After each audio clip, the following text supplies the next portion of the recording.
like to call this meeting to order. A regular meeting of the Village Board on Monday, January 4th at 7 p.m. in the Germantown Village Hall Boardroom and also can be accessed via WebEx. This meeting has been given public notice in accordance with Sections 19.83 and 19.84 of the Wisconsin statutes in such form that will apprise the general public and news media of subject matter that is intended for consideration and action. Roll call shows all Village Board members present. At this time, I'll ask us all to stand for the Pledge of Allegiance. I pledge allegiance to the flag of the United States of America and to the republic for which it stands, one nation, under God, indivisible, with liberty and justice for all. Thank you. Next item is President's Report. I have nothing to really report tonight, besides I hope everybody had a Merry Christmas and a Happy New Year. And we start 2021 with new agendas and a clean slate, as it were. We will then go to announcements of forthcoming events of public interest, committee and department reports. We'll start with committee reports and committee chairs with Trustee Zabel. General Government will meet in 2 weeks in this office, in this room at 6 p.m. Okay, thank you. Trustee Miller. Public Safety met tonight at 6 p.m. and will meet the next time on Monday, February 1st at 6 p.m. Thank you. Trustee Kaminsky. Public Works will meet in this room next week, Tuesday the 12th at 6 p.m. All right, thank you. Does anyone else have anything else they'd like to bring forward for announcements of forthcoming events of public interest, committee or department reports? All right, then we can go on to the next item, which is citizen input and public appearance on items not subject to a public hearing. There are no public hearings on tonight's agenda. If anyone wishes to come forward to speak during citizen input or public appearance, you're welcome to do so at this time. All I would ask is you state your name or your address for the record, and if you're in the audience, you come up to the podium and do so as well. Before we start and ask for people that are in the audience or joining us via WebEx, I do have several emails that I received that I can read for the record. First one is saying, good evening, Board President and Trustees. First, I want to thank you for your efforts in taking into account citizens' input in the matter related to Kinderberg Estates development. As you consider approval for the final plat for Kinderberg Estates, I trust you will continue to ensure that basic site features of the development, such as fences and other elements contributing significantly to the total environmental effect of the development, will be consistent to neighboring Preserve and Wingsong subdivisions to its north and to its south. Thank you for your consideration. Regards, Lilibeth Yao. And that was received today. At this afternoon. The next one I have is in reference to the same subject. It's good morning. Thank you for any effort you are placing on taking into account citizens' input in the matter related to the Kinderberg Estates development. While you are working on the final approval of the final plat for the Kinderberg Estates, please continue to ensure that basic site features of the development, such as fences and other elements contributing significantly to the total environmental effect of the development, will be congruent to neighboring subdivisions to its north and south. Additionally, item B-19 in the latest version of the Declaration of Covenants, Conditions, and Restrictions was not included in a previous draft version submitted to the village. And that's sincerely Jim and Deb Denton at W148 North 10658 Crabtree Lane in Germantown, which is part of the Preserve subdivision. Next item that I have is received today is another email. Dear Village Board members, after looking at the agenda for January 4th, 2021 meeting, I am writing to ask you to reconsider an item in the HOA attachment. It states that any backyard and side yard can have a white vinyl privacy fence. This is inconsistent with the surrounding neighborhoods and will make the new subdivision look very cut up. In addition, it will be unsightly from all areas, especially from Kinderberg Park and the neighborhoods surrounding the new subdivision. White vinyl will most likely get dirty and dinged and will not look good, especially when the landscaping is new and still growing. This fencing should not be allowed. Thank you for your consideration in this matter. And that's from Mary Hudson at W150 North 10214, Windsong Circle West. Next item I have is from a gentleman that is in the audience. Terry, do you wish to make your comments personally, or you want me to read your letter? Okay, I received the letter, and it says, "Members of the Germantown Village Board, I've noticed that you will be voting on the final subdivision plat for Kinderberg Estates this coming Monday. As you know, the eastern edge of this development has been a concern of mine. To date, I feel this board has listened and provided support to my concerns. Last month, after reviewing the documents in the agenda packet for the December 14th Plan Commission meeting, I expressed a concern regarding the invasive species removal and replacement plan for the eastern side of this property. As noted in the Plan Commission minutes, it was felt that the appropriate language was included in the developer's agreement that references a landscaping plan date August 7th, 2020, with the developer providing a supplemental plan for review and approval that will address the gaps created by the removal of the invasive species.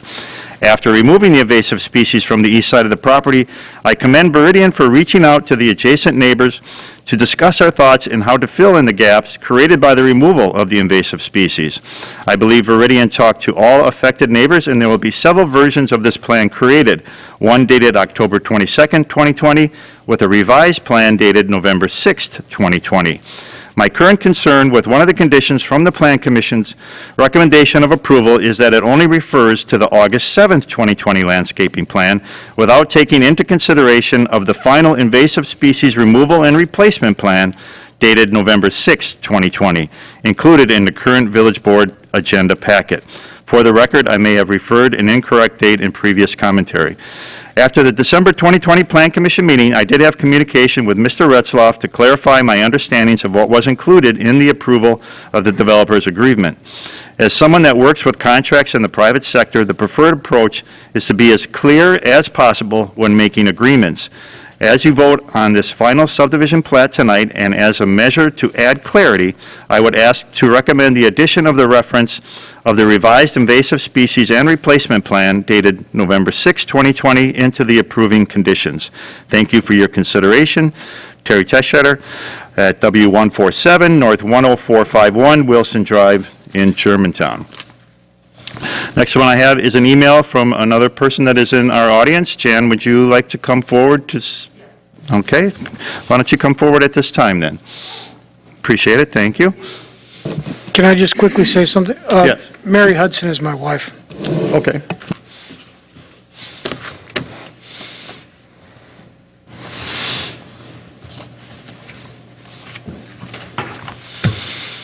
Good evening. My name is Jan Miller. I live at W151 N02, no, that's wrong. W151 and 10297 Windsong Circle West in Germantown.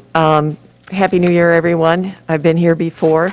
I'd like to also talk about the item that's on the Village Board agenda tonight, under new business, the final plat for the 16-lot residential subdivision called Kinderberg Estates.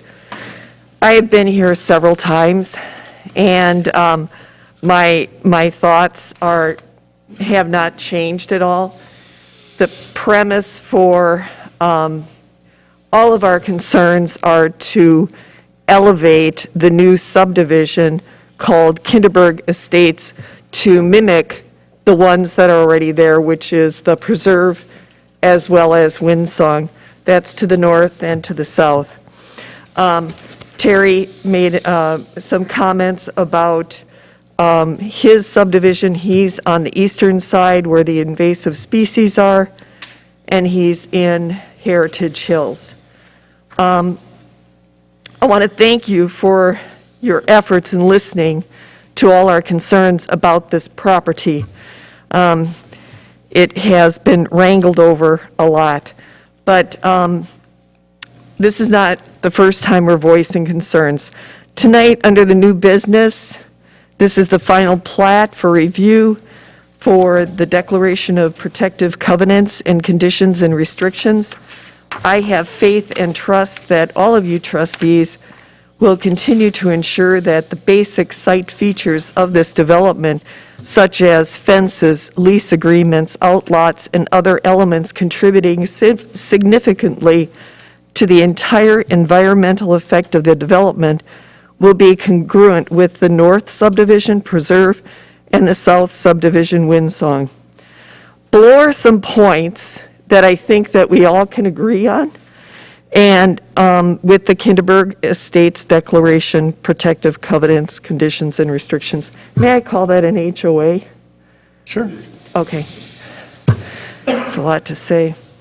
So the HOA points that we're in agreement with: outbuildings, there are no outbuildings allowed. That's great. Swimming pools, we're all in agreement. No above-ground swimming pools. It must be in-ground. That's great. Lampposts must be at each property. We're in agreement. Landscaping must be kept up, and that includes not only the lawn, but also landscaping, plants and vegetation. So why am I here? Because the HOA points that I don't agree with are the fences. Preserve One and Windsong do not have any fences in their yards on the owners' lots. Heritage Hills don't have any fences along the east side, which connects with the Kinderberg Estates. Well, their west side, the east side of the Kinderberg Estates. And I did not observe any fences in Heritage Hills in that southern subdivision. Veridian wants to put in vinyl fences, white only. They're not going to match the houses. They can only be in the backyard. And in the HOA, there are restrictions about where you can put the fences. And if you look closely, you'll note that you cannot have fences in lots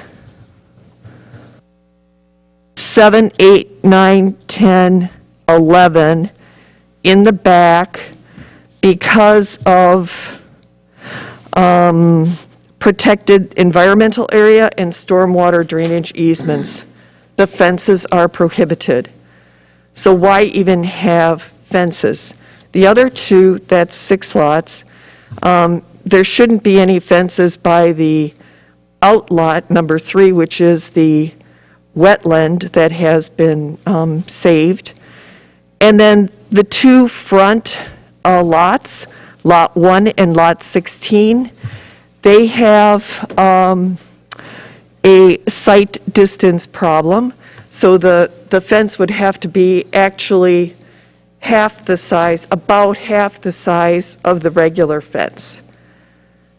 So I don't know how far that would go, if it would just be the corner or what. That to me sounds like half a fence. It doesn't sound congruent.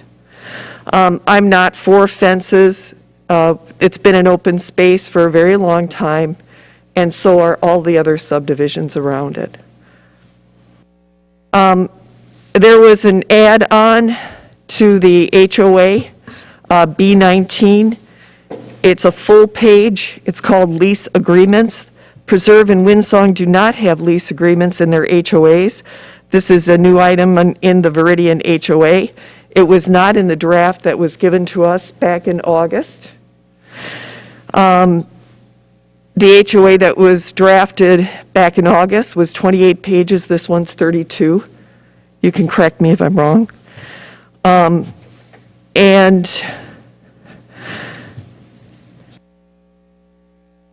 that original version draft was 8/3/2020.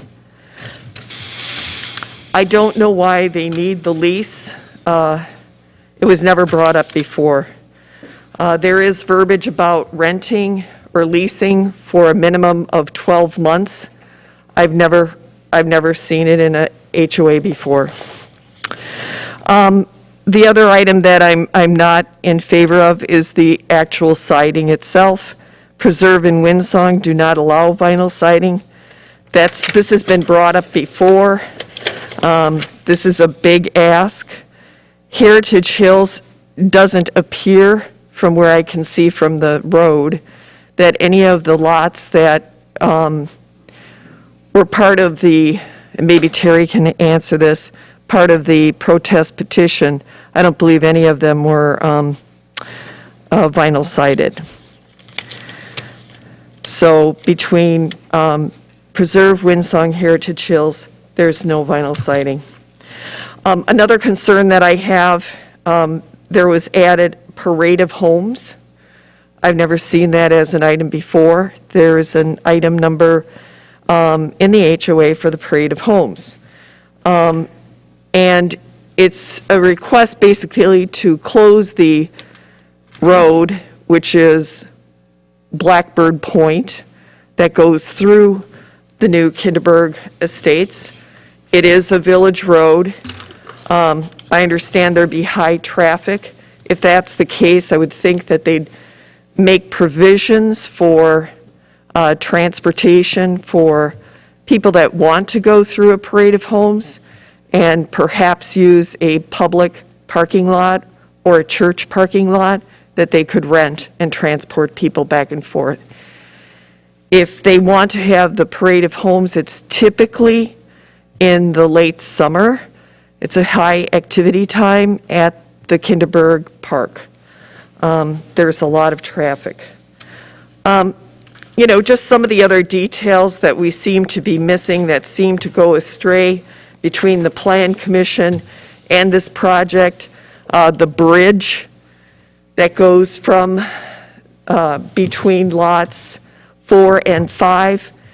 They have the pavement down, and my perception and conception of a bridge is like what we have in Windsong subdivision, which is a wooden walking bridge. I don't know what they're providing, but it looks like a culvert. So I urge the board to withhold the vote or vote it down, vote the plat down until they get the proper landscape plan in here. The other problem that I have with the landscape, even though Terry's team in Heritage Hills was approached and they were happy, all of the plantings that they're putting in look like they're about 2.5 feet or 6 feet, which isn't very big compared to a 20 or 40-foot tree. So I think they could up it a little bit on the shrubbery. If they're willing to do that much landscaping on the east side, they can provide the landscaping throughout the perimeter and make it look like a real natural subdivision. Thank you very much for your attention, and I appreciate your time. Thank you for coming forward. I have one more email that I received from a resident, and it was dated December 23rd, and it says, to Village of Germantown board members, we live at W177 North 12581 Apple Blossom Lane, which is the property directly east and north of the Apple Works Winery. This letter is in relation to the conditional use permit application for Apple Works Winery as applied by the owner and agent, Kevin Banky, related to property at West 179 North 12536 Fond du Lac Avenue. The application submitted by Mr. Banky is not one of the permitted uses or conditional uses specifically listed under property zone as A1 or R as noted within Germantown zoning code. Mr. Banky himself established the 3 lots of the neighboring Apple Blossom Lane as residential lots in 2004 and sold the most recent lot in 2018 to allow an unspecified use of Mr. Banky's nearby property, and is an injustice to the residents and neighbors surrounding the winery, especially those Mr. Banky sold properties to. We purchased our lot from Mr. Banky in April 2018. We built our house and moved in during 2019. We paid a substantial amount of money for our property and invested significantly to build our house. Our 2020 property tax bill was over $10,600, including the neighboring lots on Apple Blossom Lane property. Taxes are over $20,000. Comparatively, the property taxes on Mr. Banky's property is less than $5,000 for 2020. The residents of Apple Blossom Lane generate a large amount of revenue annually for the village through these property taxes. We have concerns about the additional noise a venue of this nature will generate. We have 2 young children, a 4-year-old and a 1-year-old. In 2013, commitments were made to the neighbors to reduce the noise of the winery. Since that time, there are more neighbors in the area and more young children impacted by noise. The venue proposed by Mr. Banky will have amplified music. While Mr. Banky plans to install a sound mitigation system in the new venue, there is no guarantee that a DJ or band, the amplified sound, will be fully mitigated. It is also common at weddings and parties of this nature for guests to open doors to allow for airflow, even if they have been directed by property owners not to do so. There will also likely be a congregation of guests outside of the venue throughout the events, which will increase the noise to the surrounding residents. A mitigation system inside the venue will help reduce the sound, but it will not eliminate the additional noise a venue like this creates. Once the venue is built, according to the conditions of the permit, it is our understanding that the operations under the conditional use permit are not monitored by the village. Rather, it is up to the surrounding residents to call in or notify officials of any issues. This puts the burden of ensuring Mr. Banky maintains his commitments on us. The following are examples of Mr. Banky past decisions that violate conditions or commitments made previously. The current capacity use for the winery does not allow music outside. Over the summer and fall of 2020, we heard music from the winery as the artistic talent has been performing outside. The music usually included an amplifier for a guitar.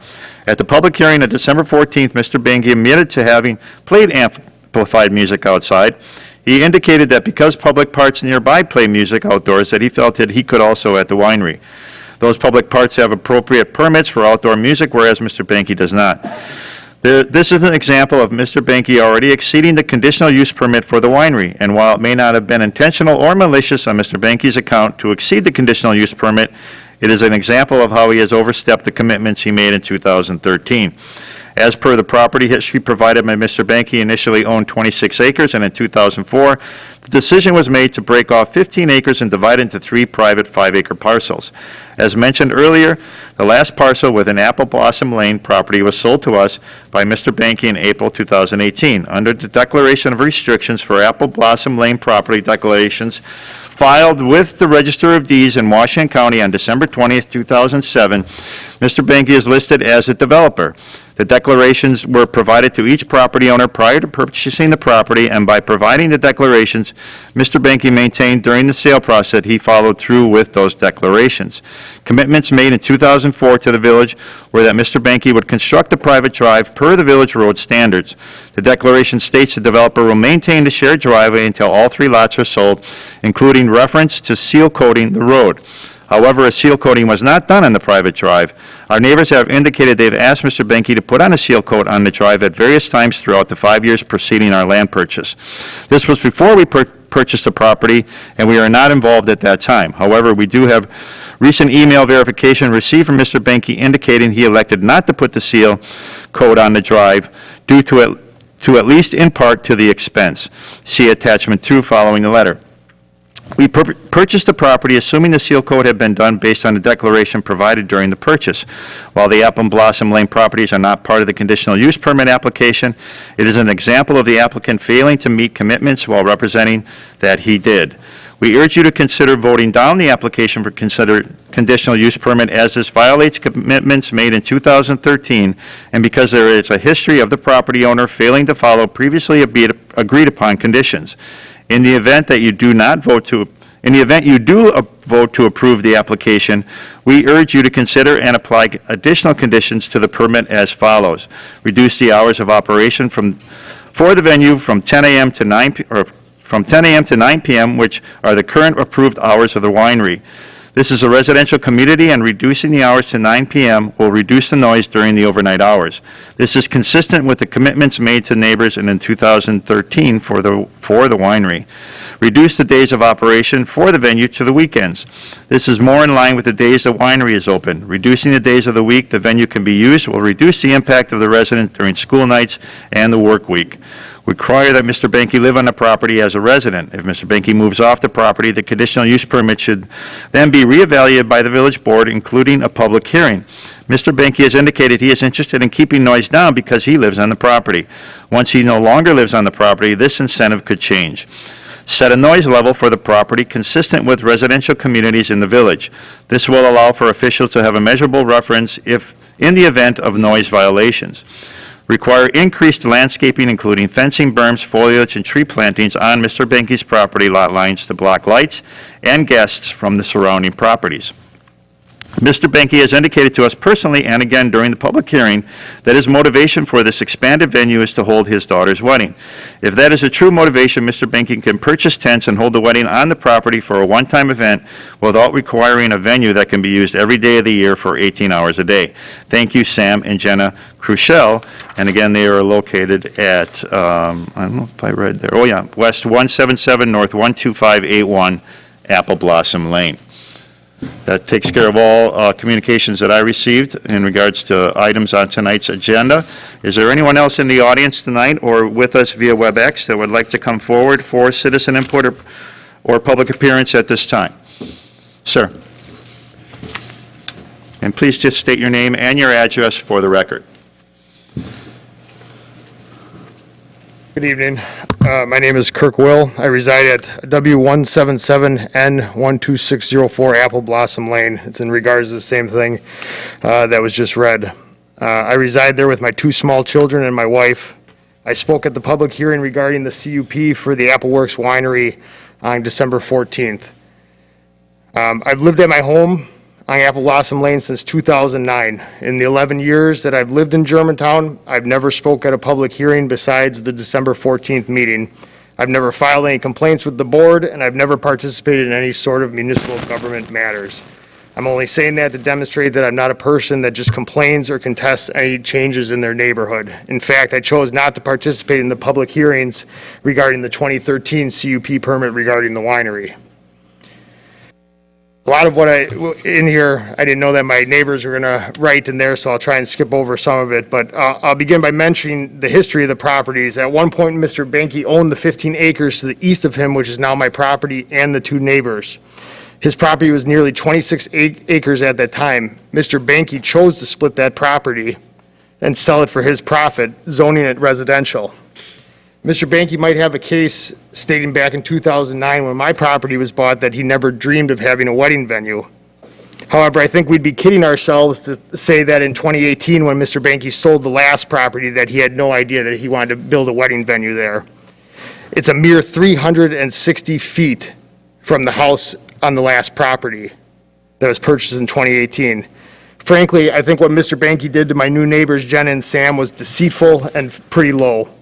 In fact, when the property was being advertised, the sale flyer stated, "A great property to raise a family or maybe have horses someday." It doesn't quite fit in line with being 360 feet from a wedding venue.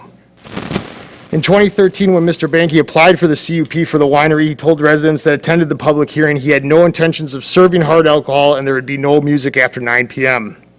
Mr. Benke, at the beginning of the public hearing on December 14th of this year, also reiterated that he wanted to cater to, in his words, an upper-end demographic, and as such may only serve beer and wine. It was pretty clear to me at that time that Mr. Benke had every intention of serving hard alcohol and was simply saying that to appease the people in the crowd and the Plan Commission. In fact, when the Plan Commission added the condition of only beer and wine for the first year, it was pretty clear that Mr. Benke was not happy. It's clear that he wants the potential venue to serve hard alcohol. It seems what he told residents in 2013 is not actually true. When the issue of increased vehicular traffic and cars potentially going up and down the private drive instead of into the wedding venue was brought up, Mr. Benke suggested that we build a gate. It seems to show how well he wants to work with neighbors. He wants me to pay for a $30,000 gate for his profit-making venture. Not to mention, it's not even a feasible option living on 145 with all the deliveries that we get. My packages would stay there for about 10 minutes before being stolen. Mr. Benke has also shown his disregard for following the rules of the village. Mr. Benke himself admitted to starting playing music outside the winery for which he does not have a proper permit on the December 14th meeting. His reasoning was that if nearby business was doing it, in his words, why can't he? I think it's laughable to believe that he'll adhere to all the conditions you're about to set forth for the CUP. It won't be long before the windows and doors are propped open on the venue with music blaring in the heat of the summer. I've been at weddings on properties with this exact same kind of thing, and that's what happens after the first hour or so when everyone gets very hot inside. We can't even have our windows open in the summer already due to the winery music. Can you imagine what the wedding venue is going to sound like?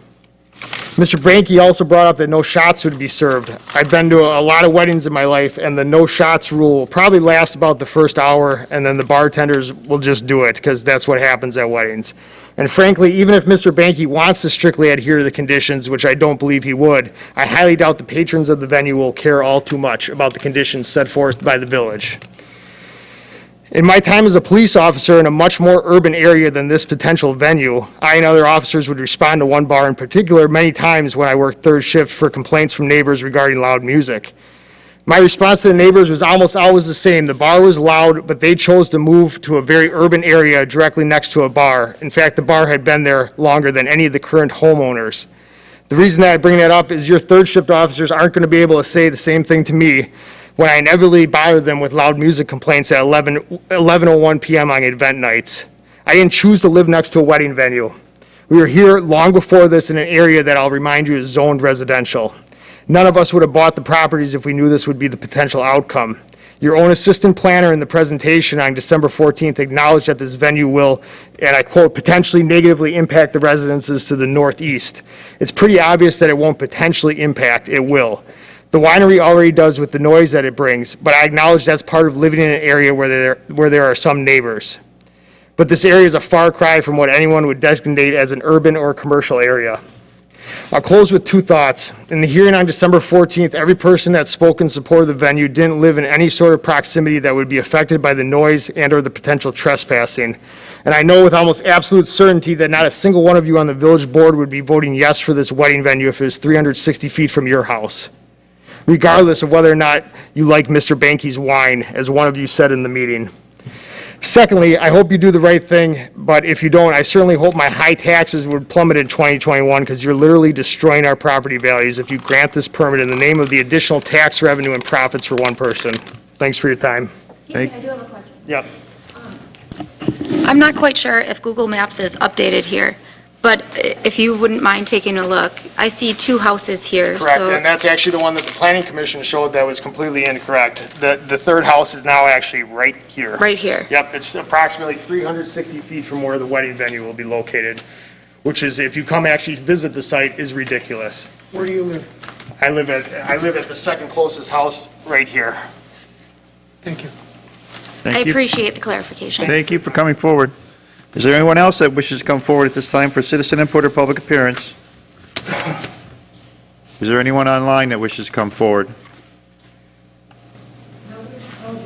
Okay. Then if there is no one else, we will go then to the next item on the agenda, which is consent agenda. Board? Make a motion to approve consent agenda, items A and B as presented. Second. Motion made and seconded to approve consent agenda items A and B. Is there any discussion on that motion to approve? No discussion. We'll do a roll call vote, please. Trustee Baum, Aye. Trustee Myers, Trustee Hudson, Aye. Trustee Kaminsky, Trustee Miller, Aye. Trustee Pieper, Aye. Trustee Wing, Trustee Zabel, Aye. President Walter. Aye. Motion carries. All right, next item is unfinished business, which there is none, public hearings, which there are none, so then takes us to new business, and we'll start with new business item A, conditional use permit amendment for Kevin H. Banky, agent and property owner of the Appleworks Winery LLC, located at West 179 North 12536, Fond du Lac Avenue, to allow an expansion of the existing business to and use of the property as a venue for weddings and other events, including a 5,150 square foot building with seating capacity of 125 persons, an outdoor patio with 900 to 1,080 square feet covered shelter and an outdoor fireplace, and a 35 to 50 vehicle parking lot. To give us some more information and background on this new business item A, I'll turn the meeting over to our associate planner, Emily Zant. Thank you. The proposed amendment to the conditional use permit is for the conditional use permit located at the Appleworks Winery property, which is located on the north side of Fond du Lac Avenue, just west of Division Road. The property zoning is A2 agricultural, with surrounding properties to the north and the east zoned RS1 residential, and A1 agricultural to the south and the west. The Apple Works Orchard began operation in the early 1990s through 2000. In 2002, Kevin Banky purchased the property and began restoring the property and the buildings. In 2002, Banky was granted a conditional use permit for vehicle, boat, and equipment storage from the 3 accessory buildings on the property. In 2004, the property was divided with a 15-acre portion rezoned for residential development with 3 dwellings since constructed. In 2013, a conditional use permit was issued to Kevin Banky for the operation of a winery from the subject property. The current winery operation is permitted to operate 10 a.m. to 9 p.m., 7 days per week. The winery currently includes a 1,500 square foot tasting room, retail store, and a 432 square foot outdoor patio, which was constructed in 2013.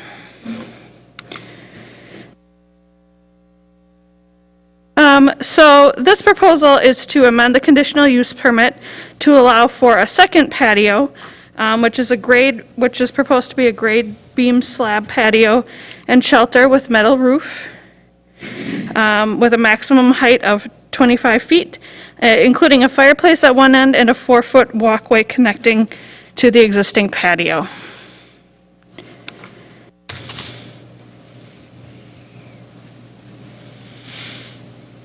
And here's an image, a sample image of what the proposed shelter would look like, and the location is highlighted on the screen in orange on the left-hand side, just north of the existing patio. The proposed event venue would include the renovation of an existing 2,880 square foot building, which is located east of the tasting room, shown with a yellow star on the aerial image.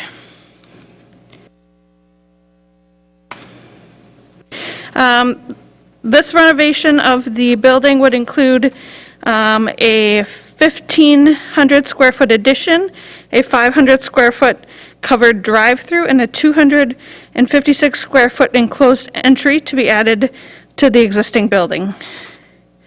The venue would include a catering prep kitchen and indoor restrooms.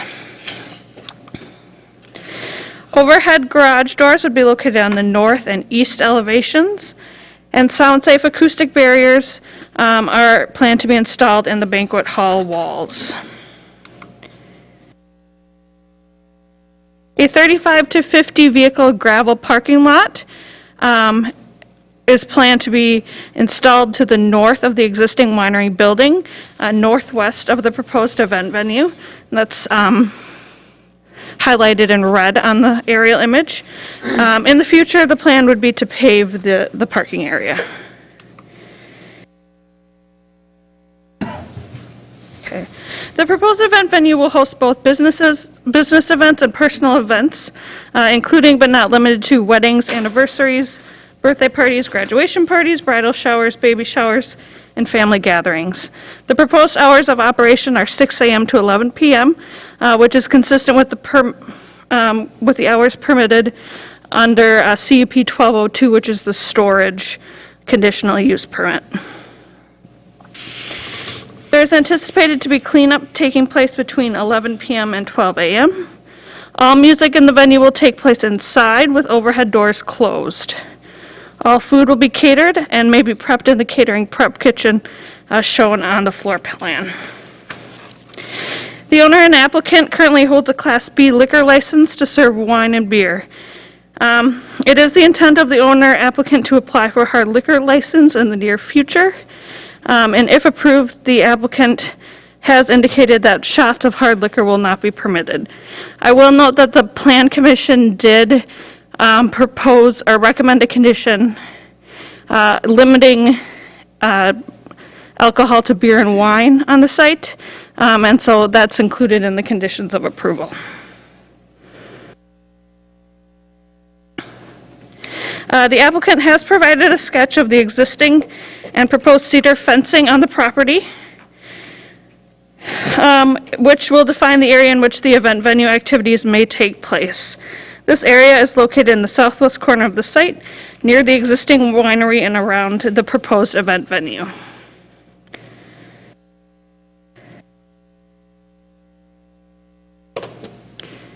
Okay, given the history of this property and the existing use of the property as a winery, the proposed event venue is a logical step for business expansion. With that said, planning and zoning staff do have concerns about the compatibility of the use with the surrounding residential properties to the east and north. In 2013, commitments were made to the neighbors that the winery operation would be quiet, serve no hard alcohol, and only operate until 9 p.m. The proposal being brought forward will change the character of the business operation approved in 2013. As a consequence of this proposal to expand the existing winery operation and add a new event venue, there will be a different type of patron visiting the property, and the potential for additional negative impacts on surrounding properties may increase.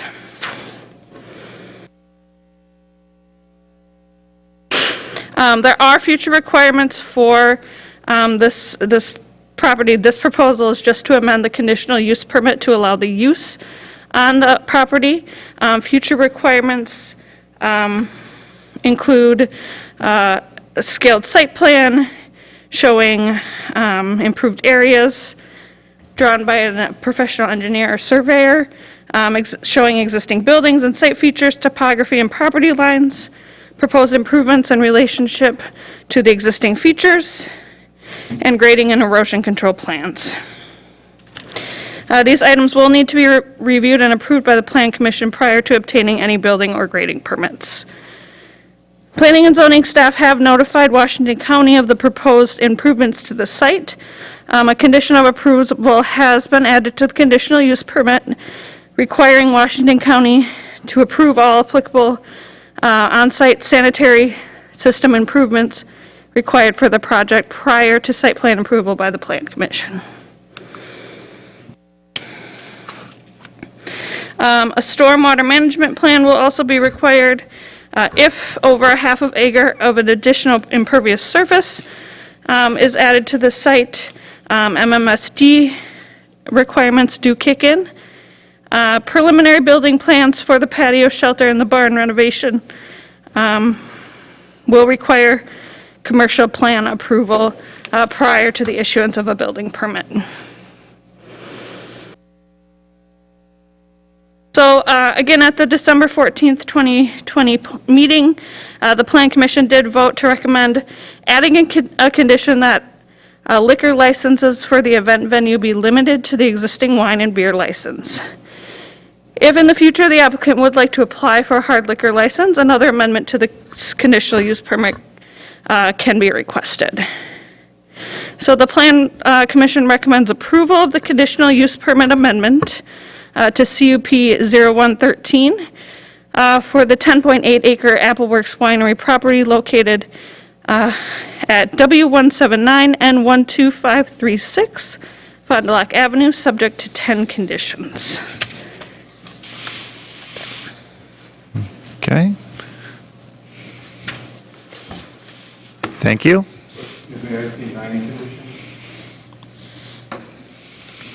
So you have the, you know how we do this, we have the highlighted version on page 505 with 9 conditions, but in it you're referencing 2 earlier CUPs that are included within this CUP. So I was just wondering which one you're referring to. So you have the conditions here are 9? What's the 10th one? Yeah, the 10th is the one that the Plan Commission recommended, which is adding the limit to no hard alcohol being served. Okay, then what is this? This is, if you look earlier in our material, you have, and you guys can all look at it, it's online. What is this? This has the hard alcohol. So this has wine-specific conditions, and here they are, and you've crossed out what we eliminated and what we've added. So you have 9 conditions. And you have 2 different hours of operation, one for the winery and one for the event. So this is always the confusing part, and I want to make sure everybody here understands this. It's my understanding that the highlighted version of 9 references, we're including these two, and that's where we reference the hard liquor. See, 8D, no hard liquor is permitted? So what are we actually voting on? So the staff report for the Plan Commission just looked at the conditions specific to the event venue proposal. So those were the conditions that we proposed specific to the event venue.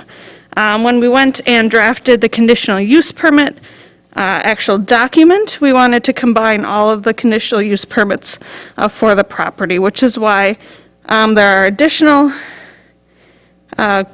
conditions on there that are specific to the winery, the event venue, and the storage conditional use permit. Yeah, but what are the hours of operation in the CUP? They're listed specifically by the use. Okay, does everybody follow me here? If you go to page 5 of 5, this is what we're voting on, or what's approved. There's 9 conditions, but they're including in these 9 conditions the other 2 CUPs. In the conditions here, these 9 don't talk about liquor, and they don't talk about hours of operation. Now, you're saying we're adding 10 for for liquor, but that isn't on here. I have to go back to the old CUPs to see somebody added no liquor. That's why it's underlined. So what am I voting on? Am I voting on these 9? Or we wouldn't have to add 10 because these 9 include the 2 previous ones? The conditional use permit that you're looking at there, which adds no hard liquor being served at the event venue, Yeah, is the CUP that you're voting on. okay. So it's not 10 conditions. Correct. Okay. So if everybody, I don't know what page it is, but if you look early on, right off the bat, it says conditional use for 2021, it's 1-21. And you read through that, you're going to see a bunch of things that were deleted with a line, things that were underlined that were added. And that's what we're voting on, not this highlighted version with 9 that you see on page 5 of 5. No, it's the 9 on page 505 that you're voting on. Okay. Well, And that includes these. it becomes both. Okay. The planning commission recommendation as to how to deal with this specific request is the stuff that's in the kind of gray highlighted stuff, the 9 conditions plus the one that Ms. Zant talked about. Right. What the document that you're talking about is what, once this is approved, assuming that these are the conditions that are approved, that's what the actual conditional use that gets recorded will look like. We don't, in the conditional use that gets recorded, include all of the conditions because, like, for example, number 9 is you just have to do a pre-occupancy inspection with the fire department. We don't include that in the conditional use permit because that's more of a process-related thing as opposed to a specific restriction on the property itself that we would want future owners to understand and be aware of. So you're effectively adopting both. The conditions that are here should be reflected, I think, within the change that's there, except for those items that are really more procedure as opposed to restriction type things. So, does that make sense? Yeah, so we're approving the 9 here, and they include the 2 previous CUPs as outlined here. Some of it's crossed out, and some we added language. Correct. The items that were crossed out in that conditional use permit document were ones that we feel have been addressed and no longer need to be included. Okay. So Essentially. then my next question is, according to this, the hours of operation for the winery are 10 to 9. And then if we go to event venue specific, the hours of operation are 6 to 11. So there's 2 different hours of operation. Correct. And in nowhere here does it say that outdoor music is not allowed. Yeah, that was not a condition. The condition states that for any music at the winery, a temporary use permit would be required. And that was a condition dating back to the CUP granted in 2013. We left that same language Any in there. music or outdoor music? I believe it says any, Yeah, so, I don't think it specifies outdoor. right, so every wedding, he's going to ask for temporary music? That's specific to the winery. Okay, the winery, okay. So,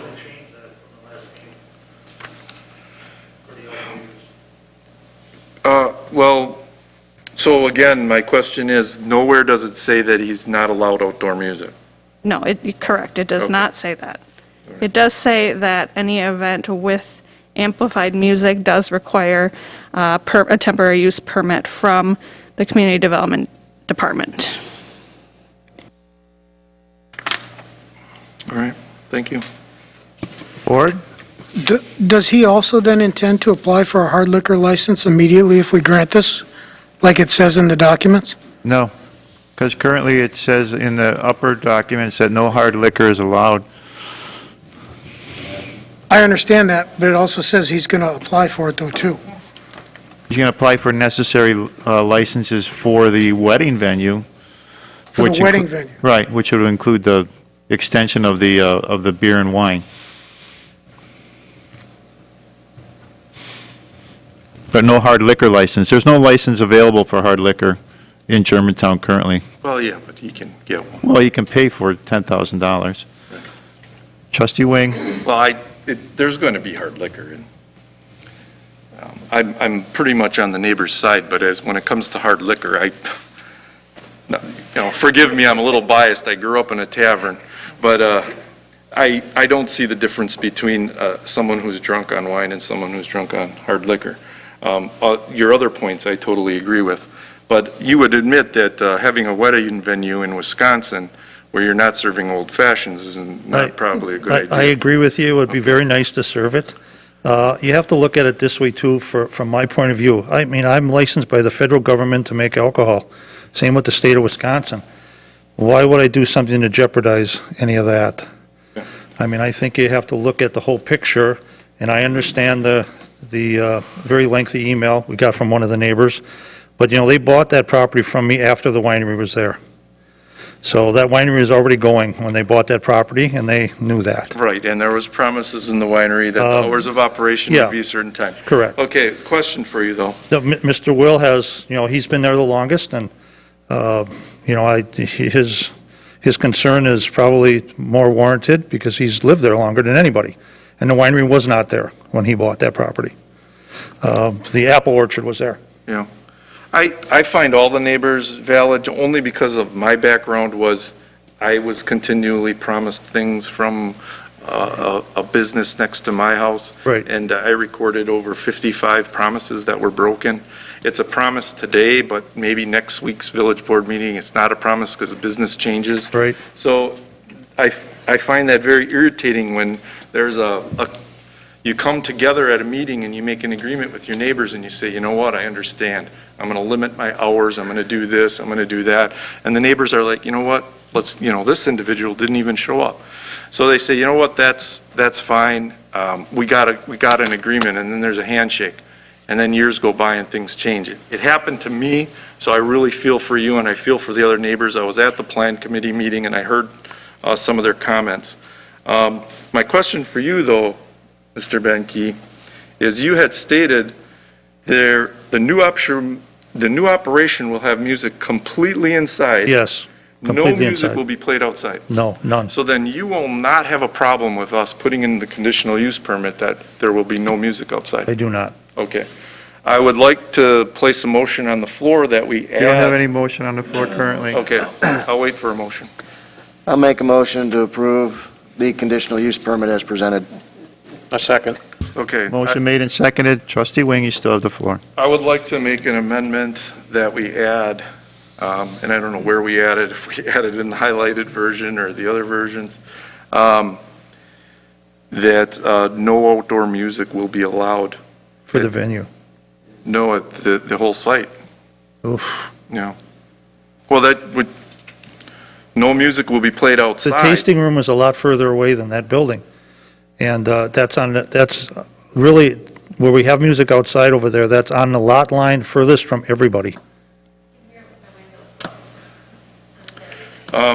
We don't play at night.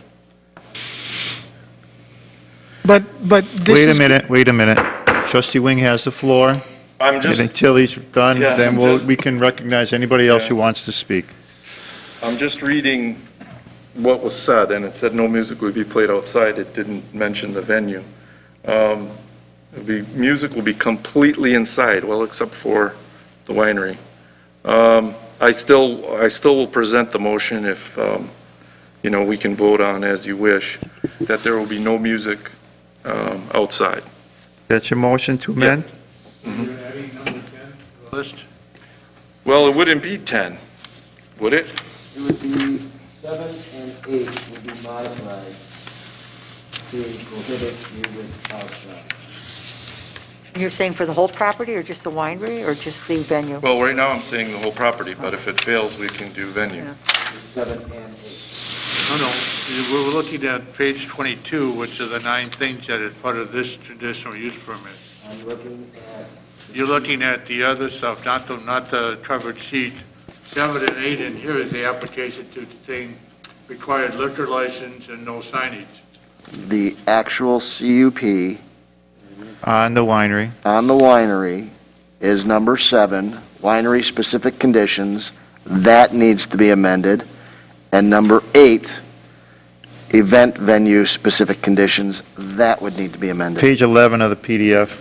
So I get what you're saying, but that's interesting, because then we are telling the residents and the business owner that where we have 8D, no hard liquor is permitted to be served. That's just for the event menu, because we don't have no hard liquor for the winery. I don't have a license for that for the winery. I know, but I'm saying in the future you could get one. I'm saying that's why you put it in here now. So do we have to put that twice in this CUP? Whenever we're talking about music, hard liquor, whatever we're talking about, do we always have to specify winery and event venue? Or can we just have for the whole property? Guess that'd be a question for... We have separate hours of operation. Another way to do it would be to add it above the, so like between numbers 1 and 6, Okay. which would be conditions that apply to the entire property. Gotcha. Does that make sense? It's a good idea. Thank you. Can I ask a question of the attorney for clarification of your point? Based on what's on the agenda and how it's agended, this is a conditional use permit for the venue. Do we also include that as part of the conditional use permit for the winery? Is it all encompassing where we're looking at it, or is this separate? No, it's combining the two. That's what it says. It ends up being combined for the property, and that's for 2 reasons. Number one, because the conditions themselves of the approval say we're going to incorporate the prior conditions that were there. That's number one. Number two, certainly anytime we have a property that is seeking zoning approval of something, we can address aspects of that property to ensure that it complies with the various things that we want. So, we do that on a regular basis with, other conditional use permits where they come in and they're going to do something here and we require them to put berming on the other side of the property or something like that. So it's really both, but there's not really any problems with doing that here this evening. Okay. I have a question for... First, we have, Okay. did we get a second on his motion? No. Second? All right, motion made and second, and now discussion. I'll go trustee Kaminsky Actually, first. because it's a follow-up question to what you just said. So a conditional use permit has been approved prior, years ago. Right. That allows you to have music Right. with the No, winery. with permit. No? Well, it didn't specify it. But you do have music We with the do. winery.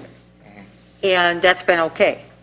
But the Well, not conditional- necessarily. Dean actually questioned that during planning. The way that he can have music is he would have to come to the plan commission, or to the desk, and require a permit for Okay. that event that would have the music. Whether it's winery or the new venue No, for when it was the winery only.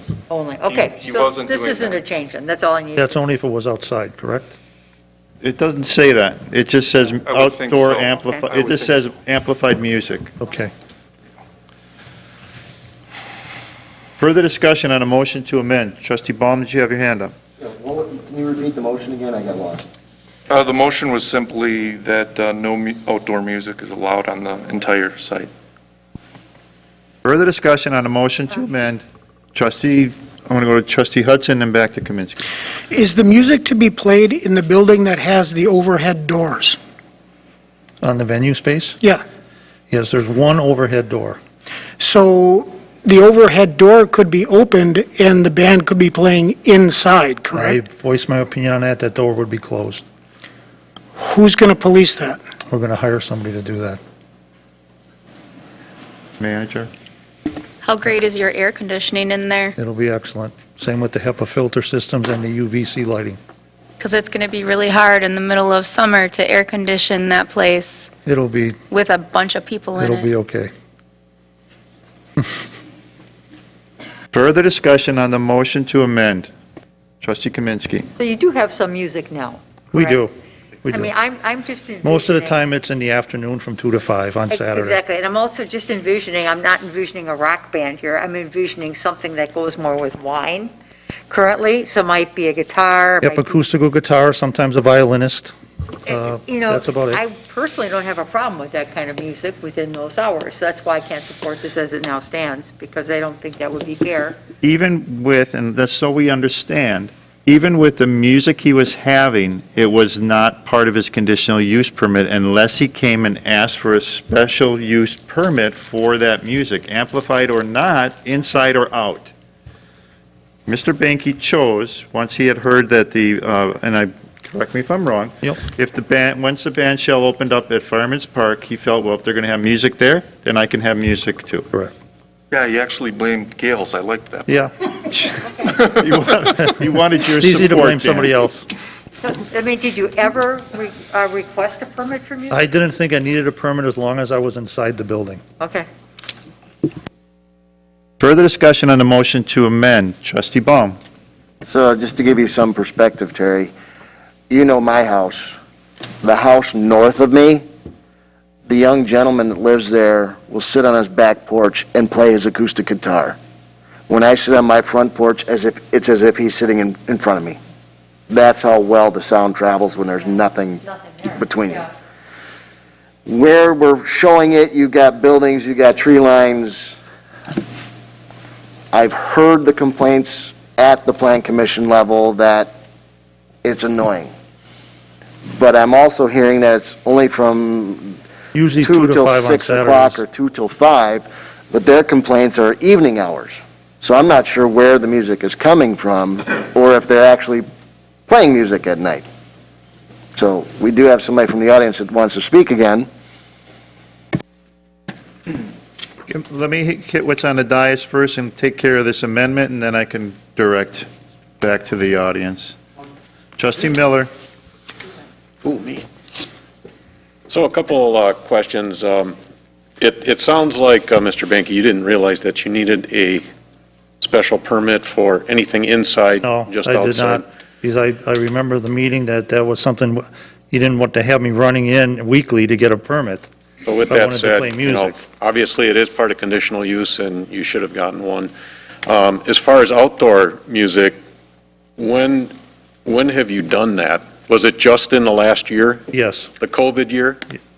yes, When we this year. Had to played move outside? We might have played outside a handful of times last year, but as a general rule, weather is a big factor. If it's raining, we're not outside.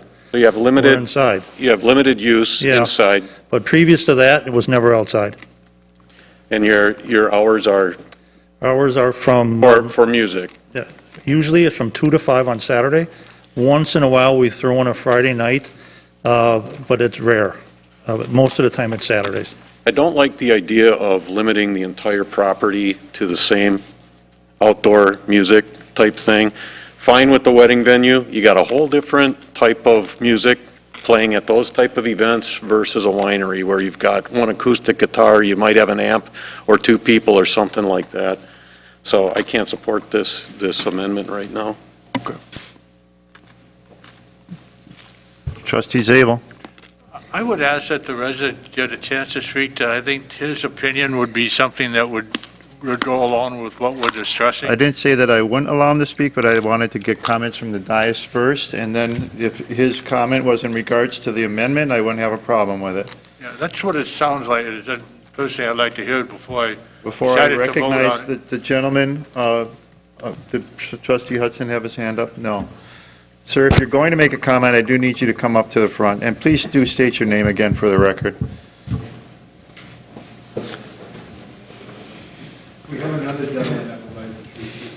Kirk Will.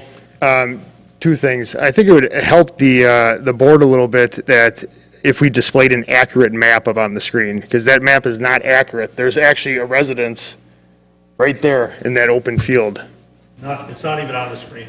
You're going to have to... Yeah, well, it's conveniently not shown on the Google Maps that everyone is looking at. The closest residence is not shown on Google Maps. Yours is. Yeah, I'm not the closest residence. You're the second closest. Yeah. Right Yep. here. This is yours. The new residence is right here. Where's your house at? This is Mr. Will's house. That's my house up there. But the closest residence that's 360 feet away is not shown on that map because the map is old. Right here. Can I get a clarification? When you say 360 feet from the wedding venue? Yes. From that wedding venue, 350 feet. that looks a lot longer than 360 feet. It's We're not talking about the new building that was just built. Nope, I'm That not was talking about storage. the new building. If the plan commission can correct me if I'm wrong, but I have a very specific app that I use to measure stuff for hunting, and it sure shows that it's approximately 360 feet. I mean, I haven't measured it, but it The plan seems commission to, just said it it's looks at- farther. Is it, ma'am, is it accurate?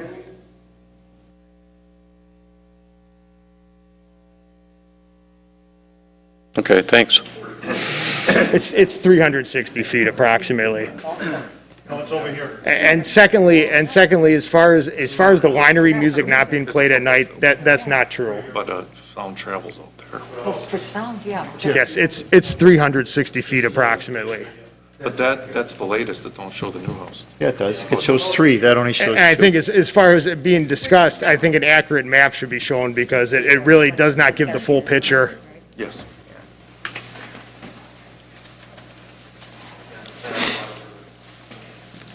So, In regards to the amendment? Yes. Okay. Trustee Baum.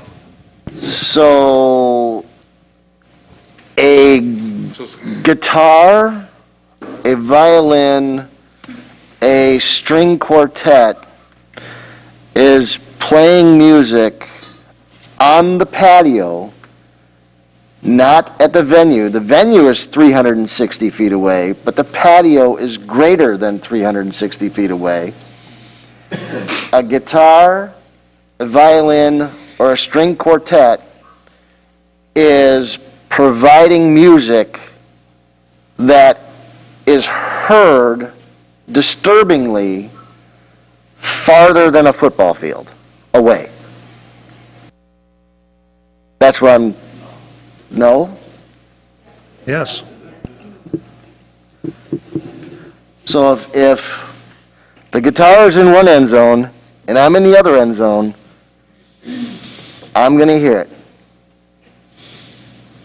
in a format that disturbs me, Two buildings. with two buildings and a tree line between it. Further discussion. You've had, sir, the one behind you, is this in regards to the amendment, which is to allow no music on? I understand who you are, sir, but my question is your comment in regards to what we're discussing, which is the amendment to allow no music on the property? Oh, no music. You're against the venue. I understand that based on your public when you made comments at the Plan Commission meeting, but right now we're discussing the motion to amend to allow no music on the property. Does your comment correlate with that discussion? Then you can come forward and please state your name for the record, and your address, please.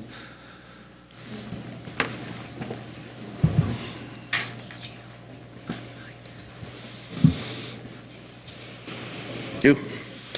Gary Schwind, I'm at West 177 and 12586, Apple Blossom Lane. I am the furthest property, it's off the side here. Okay, the stretch that goes out to the furthest right? There, That was my home. okay?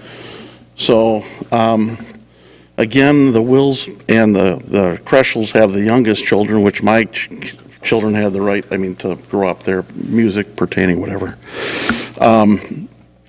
I can sit outside in a summer night and hear music from the bar at the corner on the Six Corners down there, which is Maple and 167, that's Fond du Lac, or Dinesville. So imagine sitting as close in proximity to where they are, to where the venue will be. There's no doubt you can hear the music. So, we bought out there with the premise of being on a quiet 5-acre lot, let your kids run around. I've already noticed, and Kirk patrols it better than anyone, the extra traffic that's coming through our road, which is supposed to be a private road. And that's all happened, I don't know if it's because of the signs that were up or whatever, but, I didn't buy that property on that lot to have people coming through and to listen to music and venues and weddings, whatever. It's expensive. Look at our tax bill. I don't know what the Wills was, but we're spending a lot of money for that privacy. Is there a sign that says that that's a private road? Yes, it's right on Fond du Lac. Okay. I do have a question. What would you guys think if he had to get special permission from you guys in order to play music at the venue for special occasions? I'm guessing that based on the reason we're here, that probably wouldn't happen. Well, what if we put an amendment that he would need to get Well, approval from you guys? I don't know You'd that have I'd want to come put up- the burden on the board or I'm just asking. or I'm us, just asking but- if that, That wouldn't, Oh, I guess Kirk's coming up. logistically, that wouldn't just work, it wouldn't work. I just want to say, and I said it in my original speech, I'm not here to say no to everything, to complain to everything. I realize that Mr. Banky has a business to run. As far as that kind of thing, I'm open to trying to work a little bit in that sense. And as far as like the winery music, if it really was only till 6 p.m., I have no problem with that whatsoever. 6 p.m., even my 2-year-old is still awake at 6 p.m. The fact with the winery music, though, is that it does not stop at 6 p.m. But again, I've never even complained about the winery music in 7 years. That goes far past 6 p.m. I'm not here to be unreasonable and say no to every single thing. I realize that there's other neighbors with other ventures or interests in the neighborhood. All that we're saying here is that as it is proposed is not fair to the rest of the neighbors. But I'm certainly open to hearing stuff like that, and to the winery playing the acoustic guitar outside till 6 p.m. As you said, no, that's not in a disturbing manner. That would be ridiculous for me to say that your acoustic guitar at 6 p.m. bothers me, but that's also not the truth, that it stops at 6 p.m.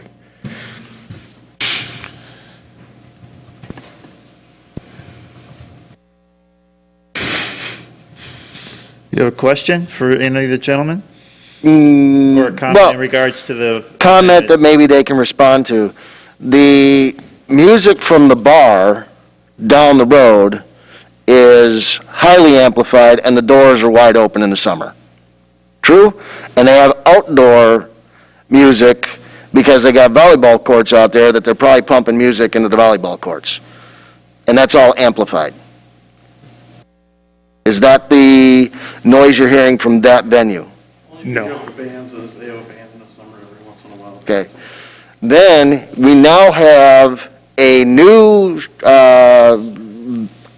constructed pavilion at Dinesville, which is right across the street from that, which has amplified music, no walls, and what are the hours of operations of that? The park. Yeah, it's a park, but how long can they play music into the night? It depends on amplified? their permit. And it's once a year. Oh, could be. I doubt it going forward. Yeah. It's not right off the, It is significantly further distance as But well. it's not enclosed, it's not contained, and it is truly amplified music. We do have temporary closures for that structure. And they did put them up for this last event. Curtains, The curtains were up. the curtains. We couldn't hear it from our house. I don't know if you heard it. I couldn't hear Dinosaur from my house. I'm trying to establish a volume level of where noise is coming from. I can't have some semi going down 145 or 4145 say I can't hear it at times, sure. Yeah, But again, we didn't build next to the freeway. yeah, We're in the country. We each have 5-acre lots. yeah.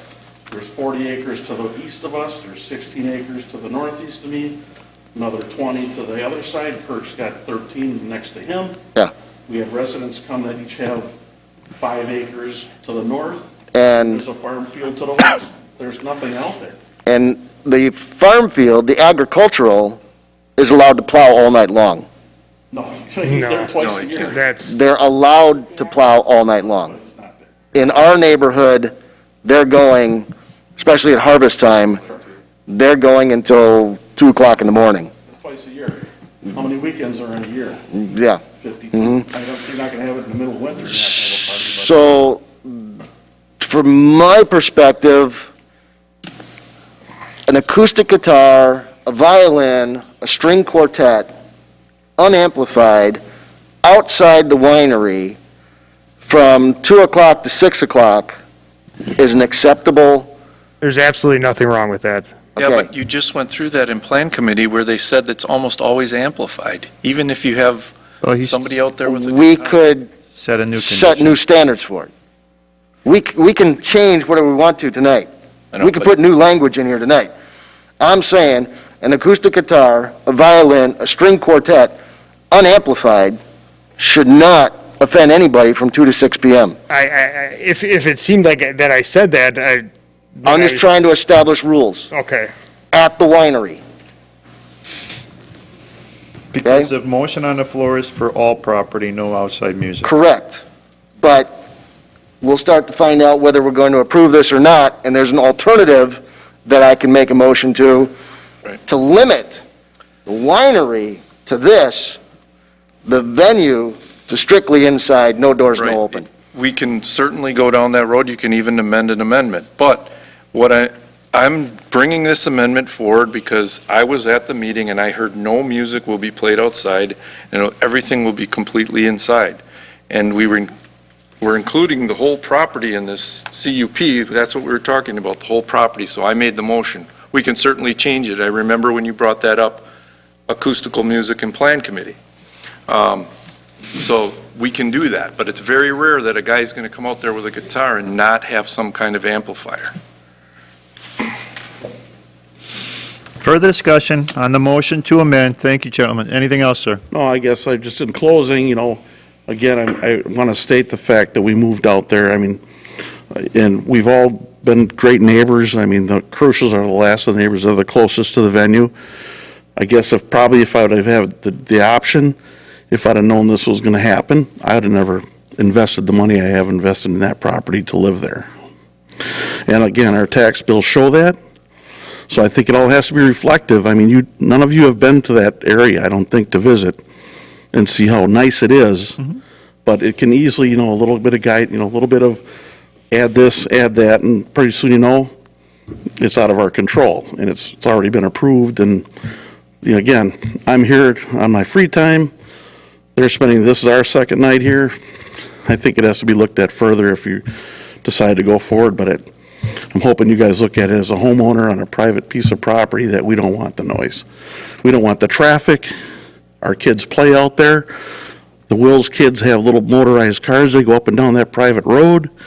Now we got cars showing up that never would have shown up before because they're looking, either they know because the sign was up saying there was going to be a planning meeting, but now you got 150 people coming in on a Saturday. Oh, is this where we turn? Well, let's go all the way down to the end and turn around and come back. Our kids are out there playing. That's why we moved out there. He might have bought that to have a winery, great. But then there has to be a bigger investment made to make sure that we don't have the traffic that's going to go over there and the noise. That's all I have. Thank you. Okay, thank you. Further discussion on a motion to amend? No further discussion? All those in favor, please say aye. Aye. Opposed? Aye. Opposed, raise your hands. 1, 2, 3, 4, 5. Motion fails. Back to the motion. Further discussion? I'll make a motion to allow for non-amplified music such as acoustical guitars, acoustical violins, or string quartets to be allowed from 2 o'clock to 6 o'clock daily on the outdoor patio adjacent to the wine retail building? room. Adjacent to the tasting room. That's your motion, Start sir? there. I'll second. Motion made Oh, and seconded.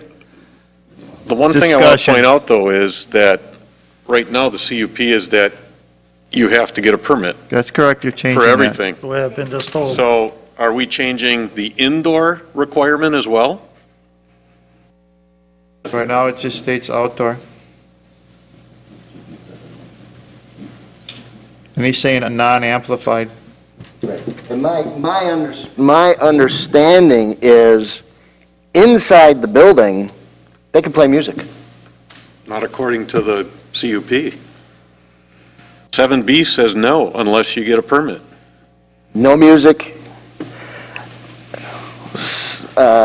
Item C includes a DJ, live band, or other excessively amplified music. Applicant is Right. responsible for contacting community development. So 7B, though, is winery-specific conditions, and so, Correct, but I'm saying right now, the way it is that now you can have, if this approves, he can have music outside, but not inside without a permit. You can't. no, there's nothing that says, the motion would replace 7B. 7B only applies to the winery itself. It does not apply to the proposed new event facility that would be there. There are no restrictions even in the existing document that you're looking at that restrict whether or not a permit is required for the event venue. I thought that's what 7B says. That's the winery. That's the winery, right. That's what we're talking about right now, is the winery. So what is currently allowed in or around the winery without Right, special without a consideration? permit. Nothing. Right now, nothing. Exactly. Inside, I can't play a radio. You could, as long as it's not quote-unquote excessively amplified. So in other words, I think what that means, in other words, is that we would apply the standard noise rules that otherwise apply. So if they're making a disturbance over a property line, that would be the point where there would be a problem. So if Mr. Banky would like music inside, Yes. have one person in there playing music, he's okay with that.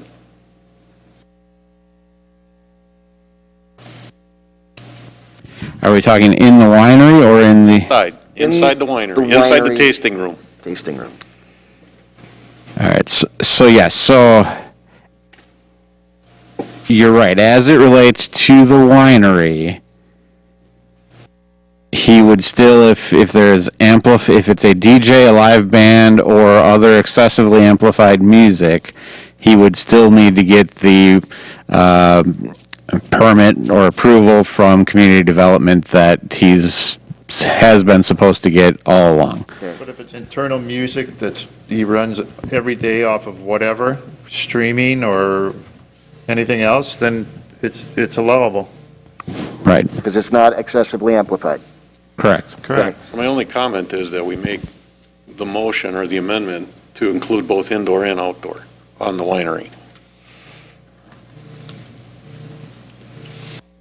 So in other words, you would be okay with the acoustic guitar, the string quartet, the violin inside Or outside on the or patio. outside in either way? I will add that to my motion, Non-amplified. non-amplified. You already can have that. Inside, Only with the permit. for clarifying it. If it's not excessively amplified, He can have that Well, inside. not amplified. No, because you could arguably say a string quartet would be a live band. So it's a fair correction, I think. Okay. That should change your motion to amend? I will change my And motion that's approved for by the that. second? Over here. Okay, trustee Miller is noticed in the record as the second. Is that okay with you? Fine. Okay. Further discussion on the motion to amend. Trustee Zabel. Actually, it's incorrect, because if he made a motion, I second it, Does it matter? no, we can't second, I can second, but I don't care. Put him down. Whatever, it's just. Trustee I make the Zabel. rules. Trustee Zabel. I just want to understand, there's at one time the attorney was saying that we were eliminating 7B and is changing it with the new motion. Right. And my understanding now is that 7B is still in effect with the additional verbiage that has just been stated by trustee Baum. Right, your second part is the correct part. Yes. Does everybody understand it as such? 7B still exists, but it has added verbiage, which is Dave Baum's motion. Is that how you understand it? Okay. All right, further discussion on that motion to amend. Read the motion to amend, just so. I'll tell you what I have. Amendment by trustee Baum, second by trustee Myers, to allow non-amplified acoustic guitar, violin, string quartets every day, 2 to 6 p.m., outdoor patio adjacent to the tasting room and inside the winery. Is that right? Inside the tasting room, not winery. Oh, okay. Inside the tasting room. You said non-amplified. Correct. Correct. I hate to split hairs. Does that mean non-amplified vocals or no? Yes, it means non-amplified, period. No amplification. That's so rare. Yeah, so look, I won't be having any music. That's what I'm asking. That's a good point. I didn't hear the second part. Because most of these guys sing into a microphone with a small little floor amp so you can hear it. They amplify their voice. Yeah. Right now, it says non-amplified. I mean, the original one said excessively amplified.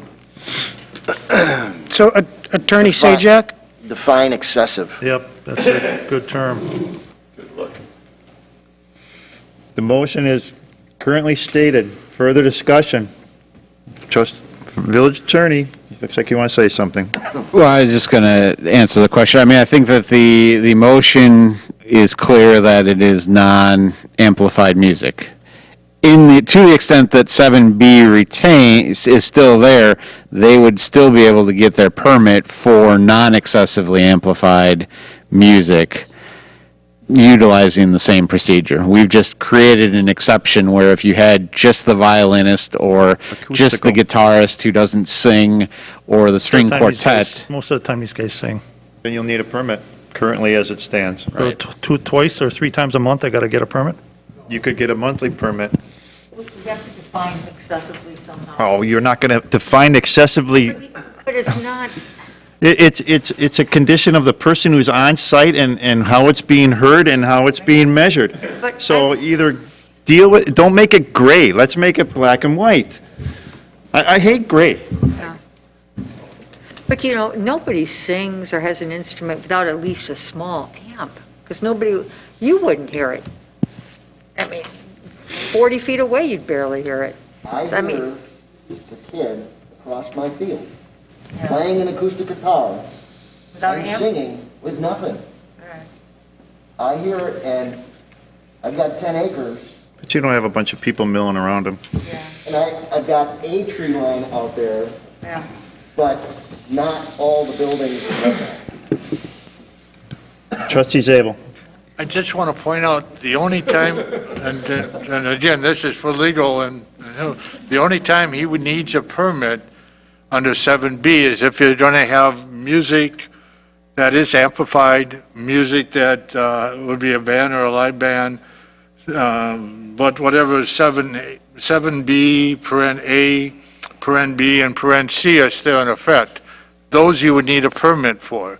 Paren D would be Dave's motion, that you can, without a permit, have a person with a guitar, a violin, or a quartet out there singing, but you would not need a permit for them. And I believe that's my understanding of what the motion is.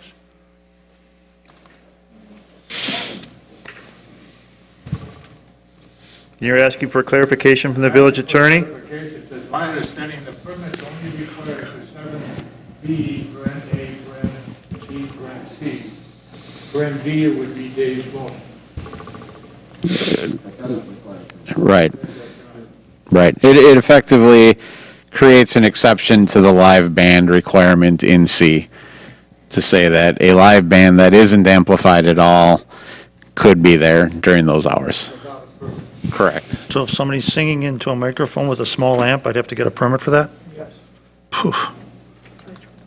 So it sounds like this amendment is irrelevant because everybody has some type of amplification. Yeah, And- they do. If they're singing, yes. If they're just a string quartet, Well, even a guitar player will put a little amp out there and play. So then clarify it so that it's not gray. I don't like the gray don't know portion how of to do that. excessively amplified, because now I've opened it up to interpretation. Excessively amplified to me may be a lot less than it is to a 16-year-old or a 20-year-old or a 22-year-old. I in want a full agreement, definition. I just don't know how to do that. I mean, I I'm not don't, sure. and that's where it becomes gray, and I don't disagree with that, and I'm not being argumentative, nor am I trying to be, well, here's all I want is something clarified, so not only does he know, but they understand it as well. here's a That's question. That's what I'm looking for. How much is a permit to play music? Emily?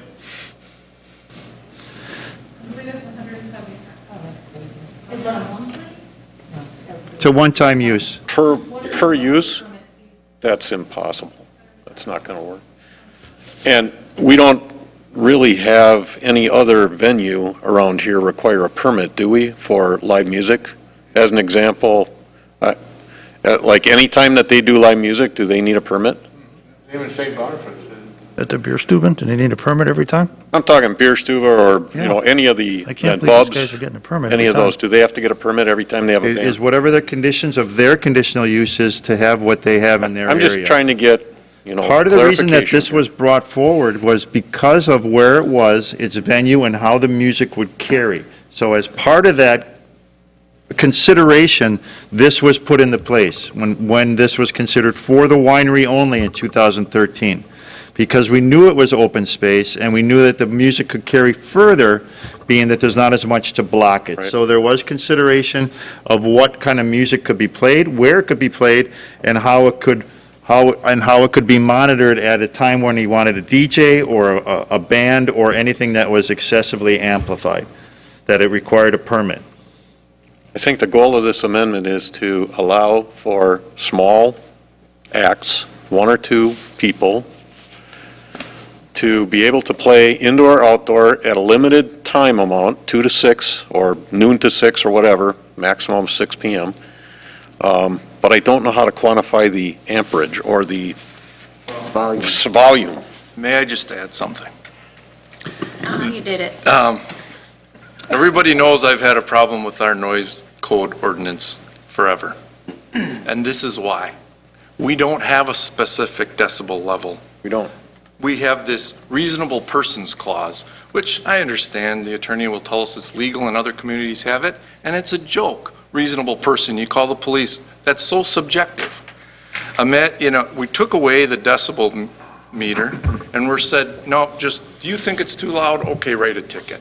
As a former police officer, are you crazy? You're gonna go somewhere and just decide that or current police officer or something, you're going to just decide, imagine if we did that with speed limits. Well, let's get rid of speed limits and get rid of the meter, and just, the cop will just say, well, I think that person was going too fast. It creates chaos, and that's the chaos we're under right now. If we had a daytime decibel level reading, like most communities have, and I found right here, and I can pass it around, the town of, or the village of Bristol, right in Kenosha County, you're all familiar with, they have the Renaissance Fair there, they have a lot of wedding venues and stuff, so they created an ordinance regarding special events, wedding bars, and venues. Special ordinance, and then it relates to their noise ordinance, which I wish we would have a noise ordinance similar. And when it comes to commercial properties like wedding venues and neighbors, they set the decibel level reading at 65 from 7 a.m. to 10 p.m. and 55 from 10 p.m. till 7 a.m. When you have decibel level readings, you have more control, and we don't have this confusion. Is that at the lot line? Yes. So you could, if you wanted to, since you rejected my first motion, you could make a motion that it can be amplified, and we can put regulations on the decibel level reading. We should have a noise ordinance that I've been trying to get a decent one for over a decade. Otherwise, we could add it into the conditional use permit. Also, we did add language to the outside premise extension. Recently, we added language that allows you to put noise regulations in there. And the nice part about that is you review it every year. So if 65 and 55 is no good for the residents, they get a notice and they can come back next year and say, hey, you know what? No, it has to be lower than 55 at night. We got to go down to 45. A lot of communities do 45. Or you could also come back and say, you know what? I need it to be higher. Ironically, once this all broke loose at the last meeting about this noise, I've already started researching putting sound meters in my tree line along the lot line. So I'm contemplating. Very good.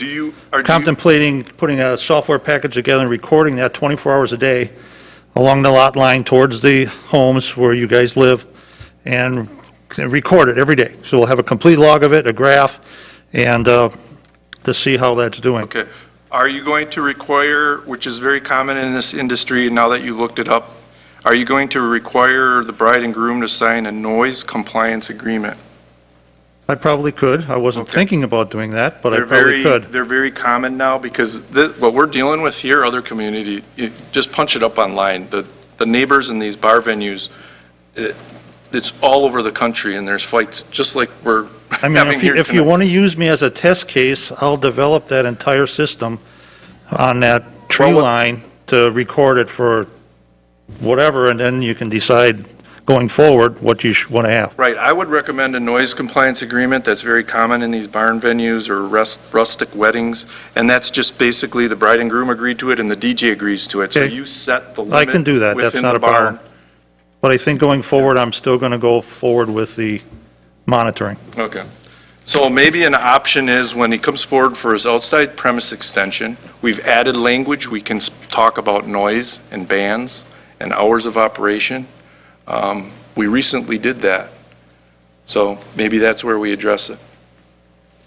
Further discussion on the motion to amend. Yeah. Trustee Baum. So trustee Wing, do you want to add that volume control tonight to this agenda? Or do you want to wait 6 months and get some sound numbers and data? Well, what I wanted to actually do failed. So the next order of business, I think that this is more appropriate, and maybe the lawyer can speak on this, but it's more appropriate, given he's just changed the language recently in the outside premise extension, it's more appropriate to talk about noise then. Would I like to see a more comprehensive noise ordinance for the entire village? Yeah, I've been saying that for 15 years. It was 10. Right. I think this is more appropriate for conditional use. Not Under conditional what use. section? For outside premise extension. When it comes to outdoor music. Does that also include around the tasting room? I mean, it would But you include could- everything that's included in that extension, including his new Well, outdoor venue? outside premise extension, you just go on the lot line, so I don't care where he is, and if he's at 55, he's in violation.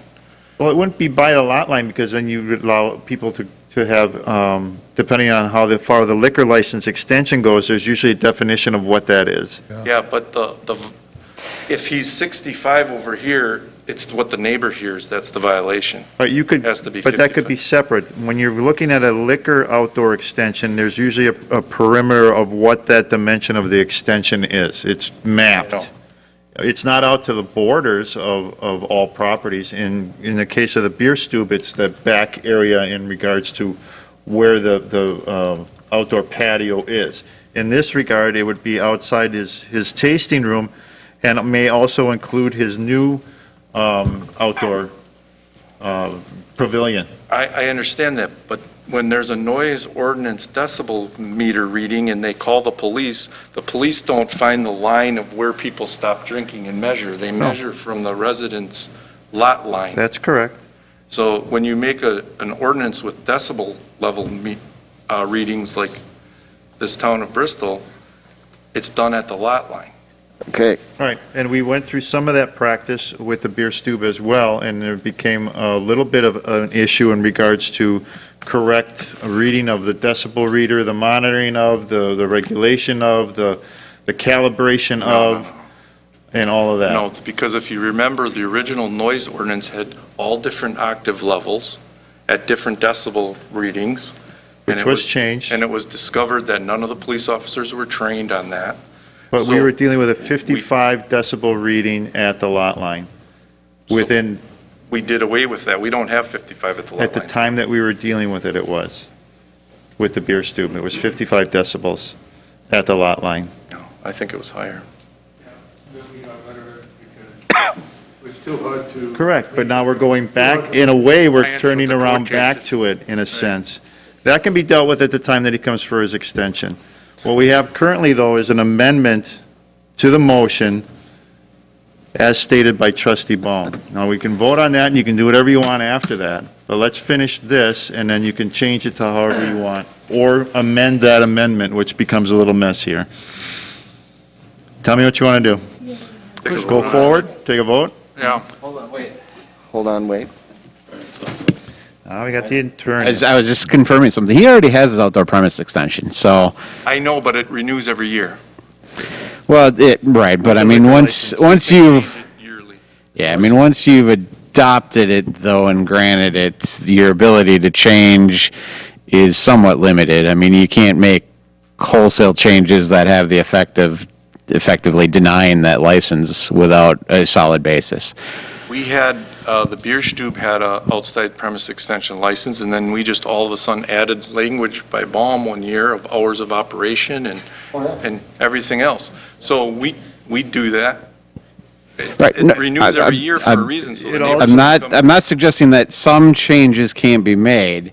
What I'm suggesting is that we just need to be mindful that if the changes effectively mean that his outdoor premise extension is useless to him, that probably is a denial of that or a revocation of that. Would you recommend that we put it into the CUP, a decibel level reading? Between those two, yes, I would prefer that it be in the CUP. For the reasons that we discussed just not that long ago when we got rid of the decibel language within the code, I do not believe decibel standards are an appropriate and effective way of dealing with noise complaints because of enforcement issues. You've got to have. Talked to you about this before. You've got to have officers that are trained. They got to understand the machines. Anytime you have that, if you don't, What I don't understand is why we think our officers can't be trained when I can go online and find community after community with all these wedding venues and everything else, and the officers are trained. It's a decibel. I would submit to you that I bet you none of the officers in those communities are trained. Well, We represent communities that have decibel limits. None of the officers I are know, trained. you're in Franklin's. Nobody issues citations under it unless it's, as the officer will tell you, the only time you issue a citation, whether it's a decibel or an excessive noise limit or whatever it is where you've got a guy that's just a repeat offender that just is a pain to deal with. The one time or the 1 or 2 times shot, you're never going to issue that citation, whether it's a decibel reading or an excessive, level reading or whatever. It's the guy that's routinely violating it. And if he's routinely violating it, the best way, at least with liquor licenses, to deal with that is to revoke his license based on the fact that he's regularly exceeding that, not through municipal citations that, most of them just consider to be a cost of business. So I'm hearing that the noise ordinance wouldn't help with decibel levels. I don't know how these communities are all resolving it this way if it's not helpful. I mean, certainly I am happy to reach out to anyone that you want me to reach out to and talk to and see. My guess is none of them enforce any of it because, or at least they haven't, because it is a logistical and evidentiary nightmare when you get into court and you're having to deal with those. It is in a lot of cases. So as the attorney for Franklin and their rock property and all the outdoor theater music that's been going on, you're telling me now that they won't enforce that? I am telling you that they have been lucky that the Rock has not challenged any of the enforcement proceedings that they have had. Further discussion on a motion to amend? No further discussion? All those in favor, please say aye. Aye. Opposed? Aye. Opposed, raise your hands. Motion fails. Back to the motion. Trustee Zabel. I would like to try, hearing the information that he possibly had put up sound meters and stuff. Yeah, but I won't have that until the end of next year. Well, it's fine, but I mean, what it does is, what I would hope to have the ability to get set up is something between you and the association of the people that live there, so that the information is shared by everybody, so everybody knows what it is, I mean, once I gather it, I'll share it with everybody.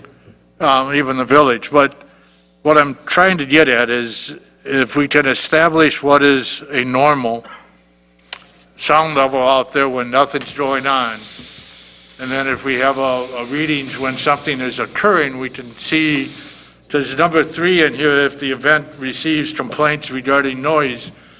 At that point in time, we have a comparative method to which to go by to say either you're out of compliance, you need to do something to get your noise level down to that it's at the same level. You got to But it realize is- when you develop stuff like this, it's all about time. It takes time to develop these charts because you can't just make it in 1 week. Oh, It has to be over a long period of time so you can see what's going on to make a judgment. I would hope that over a month or so, you'd be able to tell when nobody's out there and the Well, noise yeah, level is that you this, could. and when all of a sudden we I have mean, it'll activity, pick the up. noise level goes to It's going to here. pick up somebody mowing the grass. It's going to pick up everything. Right, So- which is a standard ambiance noise that's Yeah. out there. But like I say, the first venue will be my daughter's wedding if this gets approved and I finish it. And then after that, I can start developing some history.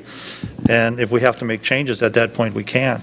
Well, there was a good point brought up by somebody tonight, that can the village allow for a one-time event function for him to do what is required for his daughter's wedding? Yeah, but you're looking at me spending a lot of money to do a one-time event. So, But it gives you an opportunity to find out what occurs and what kind of noise you're talking about. And if you don't like it, now he tears it down? No, but that's when it gets into the next phase, and that would be that he would have to develop some type of a a sound system or a listening system that would, Now, according to his own words, takes time, and Yes. how much time do you want to put on the neighbors? A year worth of capturing, 9 months, 6 months? Oh, I can, we can excuse the noise right now because we're capturing the information and it's part of the test period? That wouldn't be acceptable to me, nor would it be acceptable to you if that was your backyard. I think what we need to establish here is, first of all, what the conditional use permit is. Do we feel it's allowable on this property in proximity to the residence? Secondly, what do you want to do about outdoor music? Do you want to allow it as it stands currently written? Or do you want to change it in maybe some hours of operation? So that at least there's some understanding for the neighbors that I can only I'll only have this situation from noon until 6 for any outdoor music, whether it's amplified, non-amplified, or whatever, within a non or overly excessive time. Again, look at the venue itself of what the applicant is requesting. Will we allow this type of venue here on this property going forward? And with that, then, once he comes with the other parts of his operation, then I think you could put some perimeters as to sound or decibels on it at that time. Even though the attorney would like to have it on the conditional use permit, it becomes unenforceable in a court of law when it has to stand up to everything else. So you guys are going around and around the block here. Let's get something down so that we can move this thing forward and we can get to some of the other items on the agenda tonight. Because we've been talking about this for a long time, and all we have to really look at is, do we want to have this type of a conditional use on this property for this type of a venue? And if we do, how do you want to handle the music? You want to keep it all inside? Do you want to allow it outside with conditions? What do you want to do? you bring up the good point. Under number 8, where it says the event menu specified conditions, I would add another letter to there that says no outside music is permitted. We tried that already, it failed. No, that was for the whole property. Oh, you're just saying for this? I'm just saying for the event issue. Yeah, he's fine with that. I'm fine with that, yeah. Okay. That's a non-issue. No, That's a it's non-issue. not written there. It's not written there. I Fine. would make sure that in the future, it doesn't all of a sudden have an outdoor wedding. Right. That's So easy. my motion would be simply to add it under the event menu that there's no outside music. Okay, so, well, let's say that there's no outside music in regards to this, you're talking about the barn venue, right? Right. All right, now, let's say the people that want to have their wedding there, they say, okay, well, we'll have it over here.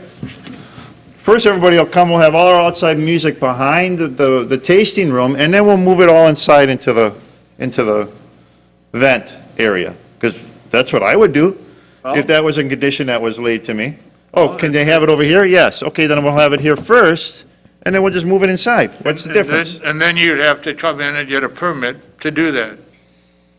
As it currently because it'd stands. be Right. amplified. And that's the way, it's right now, the way it is. So he would have to have a permit to require that. And I would hope that the people in the community development would ask the question, are you moving your menu from point A to point B? And you're going to be outside till 6 PM and then move inside from 6 PM to, and I don't know if we set a time limit on the wedding service. I thought at one time that was going to be set to 10 o'clock or 11 o'clock at night. It's currently proposed at 11. I didn't see that written in here, so. It was part of the presentation. But again, I'd put the motion on the floor that the event menu has no outside music. That's your I seconded it, so. motion made and seconded, Village Attorney. So one issue comes to mind that has been there, and Trustee Zabel's comment kind of brought it up, or maybe it was your comment, President Wolter. Mr. Benke, the third building, the additional patio with the shelter above it, what is the intent with that? Really to expand the outdoor seating. I need outdoor seating. Right now, I have a tent in my parking lot. And I've lost 15 parking spots because of that tent. But I'm saying is, it'd be easier if I just put up a permanent structure. If it's raining, people can be under that structure, they can be outside, and that's really what was the whole goal behind it. and Are is- there any is- intentions to put music under that? Well, it's going to be next to the existing patio where we usually play the music anyhow. So it's within feet. So what my, in light of that, what my suggestion was going to be, perhaps instead of trying to tackle a whole big piece of what is effectively legislation on this topic this evening on the fly. Perhaps tabling to the next meeting, which would allow time for Mr. Banky and staff to sit down, address some of these issues that have been raised, and maybe come back with something that makes sense, that we can all look at and hopefully understand at the next meeting, might make some more sense in light of the fact of, another issue has come up, and here we are at It's literally 8:55. It's feet away, it's right next to it.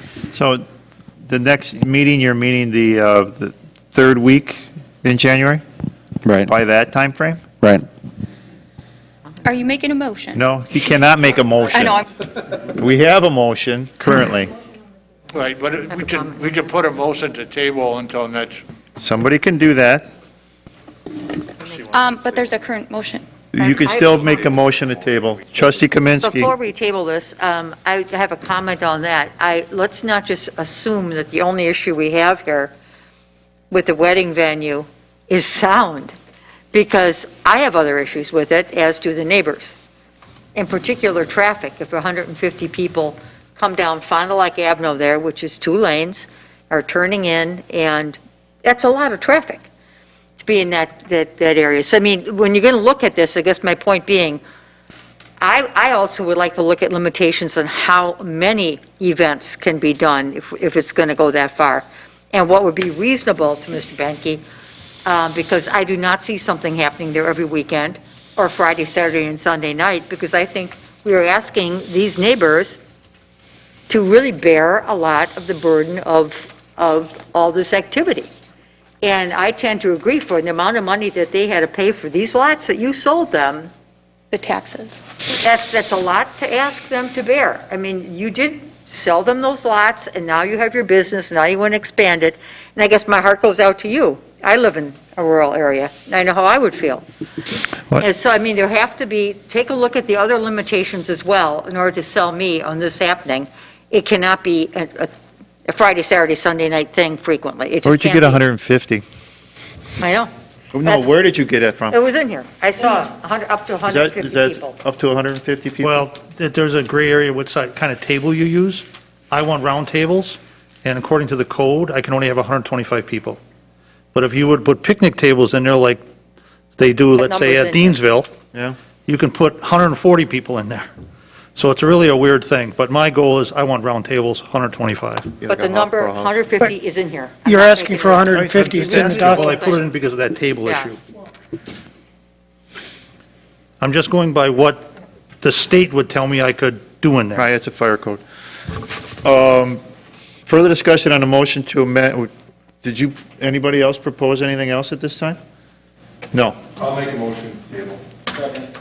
Motion made and seconded to table. Since it's a table, there's no discussion. All those, Can I just ask for staff, are there other issues besides the traffic and the noise that we should be addressing before the next meeting?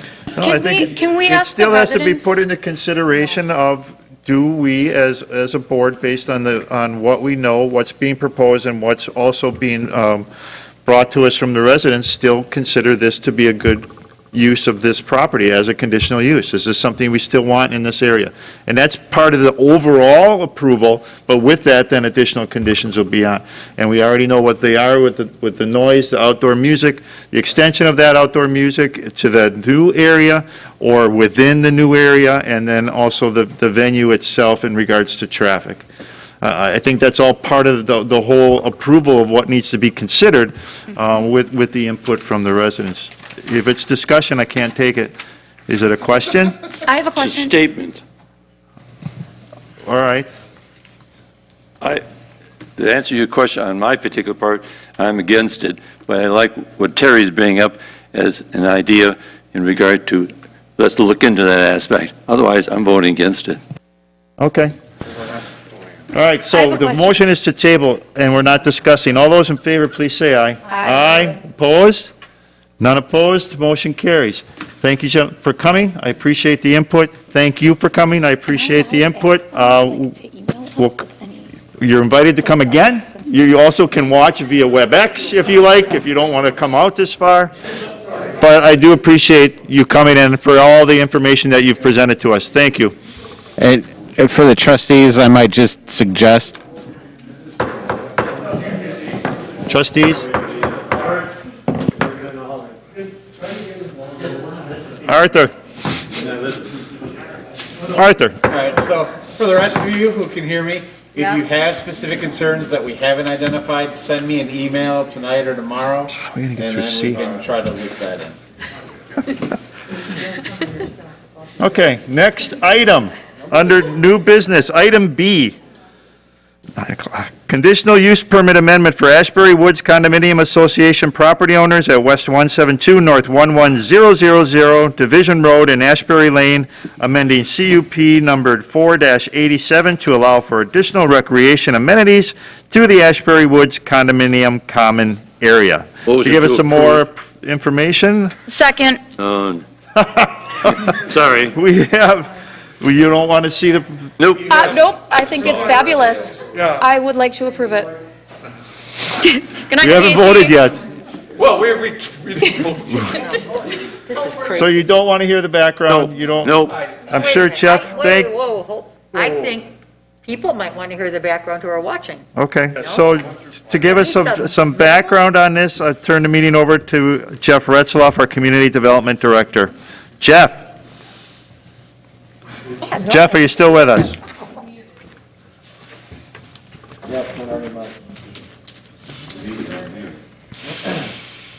Help him out, Michelle.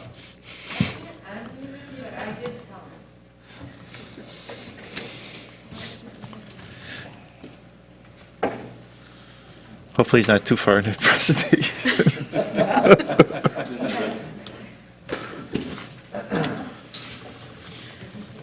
Shall we do it? I was gonna say, Casey we- can do it. we've done Casey it is before. the person from Keller. He was here to represent it. If Just give him a moment.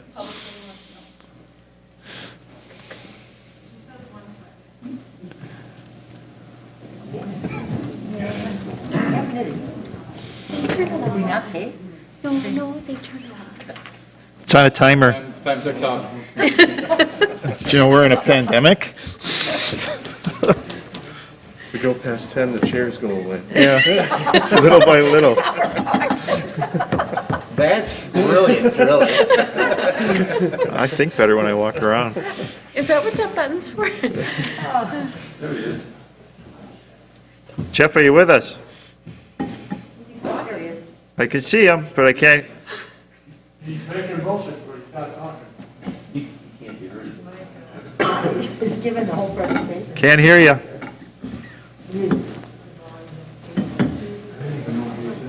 He's unsure. He's putting his arms up. Emily, can you, That looked like his office. Is he here?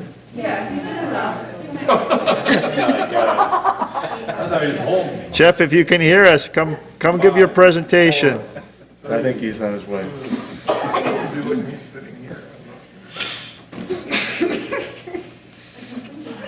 Beer for this meeting. Bars will be closed by the time we leave. That's what I told him. I literally just said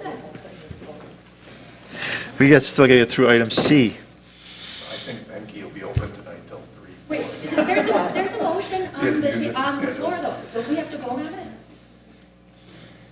Well, we have discussion though. Right. Can we have Casey to come up and give us a broad overview of it? Let's see if give Jeff a minute. In the water right now. Do we know if he's coming forward, Em? We can't see it anymore, so I'm guessing.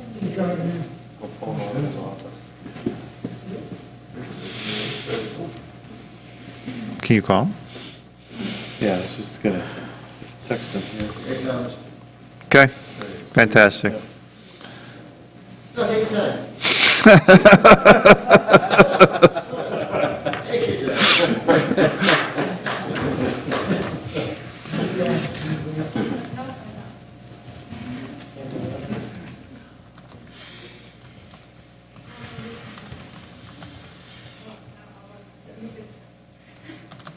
Apologize. I was practically screaming, telling you that I'm here. Maybe you should have had some amplification. I see what you did there. That's nice. Well, I believe one day we'll have this system completely resolved. We put money in the budget for it. Let me catch my breath here a second. Emily's going to try and bring up my slide presentation, but I'll just quickly go through what I have. Keller Inc., the applicant and agent for Ashbury Woods, are seeking approval of an amendment to conditional use permit 487. That was granted back in 1987 for the what was then known as the Ashbury Woods development. CUP 4-87 approved Ashbury Woods as a planned development, 24 acres in size, in the RM1 multifamily residential district, 17 8-unit buildings with 136 total multifamily dwelling units. The rental apartment type of use was converted to condominium ownership in approximately 2010.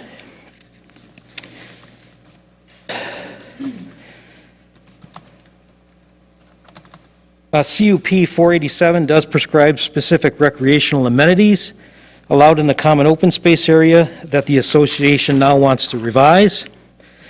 The common open space area is located on the north side of the property, abutting the Village Hall and Library Complex on our south boundary, our parking lot in the back. The proposal is to renovate and expand the recreation area. That would include a new 24 by 52 open-air picnic pavilion, remove and replace the existing pavement under what were formerly basketball and tennis courts, construct a new 1,500 square foot paved and lighted sports court, install new playground equipment, repair the existing 120 by 120 fenced enclosure that exists today, and also to install a new 60 by 60 foot fenced enclosure dog park, again, to be located immediately south of the parking lot on the south side of the Village Hall. The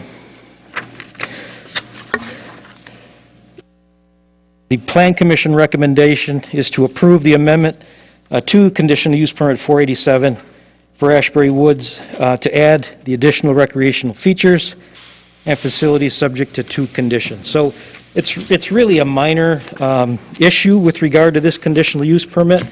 And as such, the Plan Commission and staff are recommending approval. All right. We have a motion to approve and a second. Discussion on that motion. Trustee Zabel. I don't have a lot of problem with that. The only problem I have is that the maintenance of the land that they own between the village and the woods over here, they never seem to maintain that or cut it. I'm assuming that they have a service that does the internal landscaping.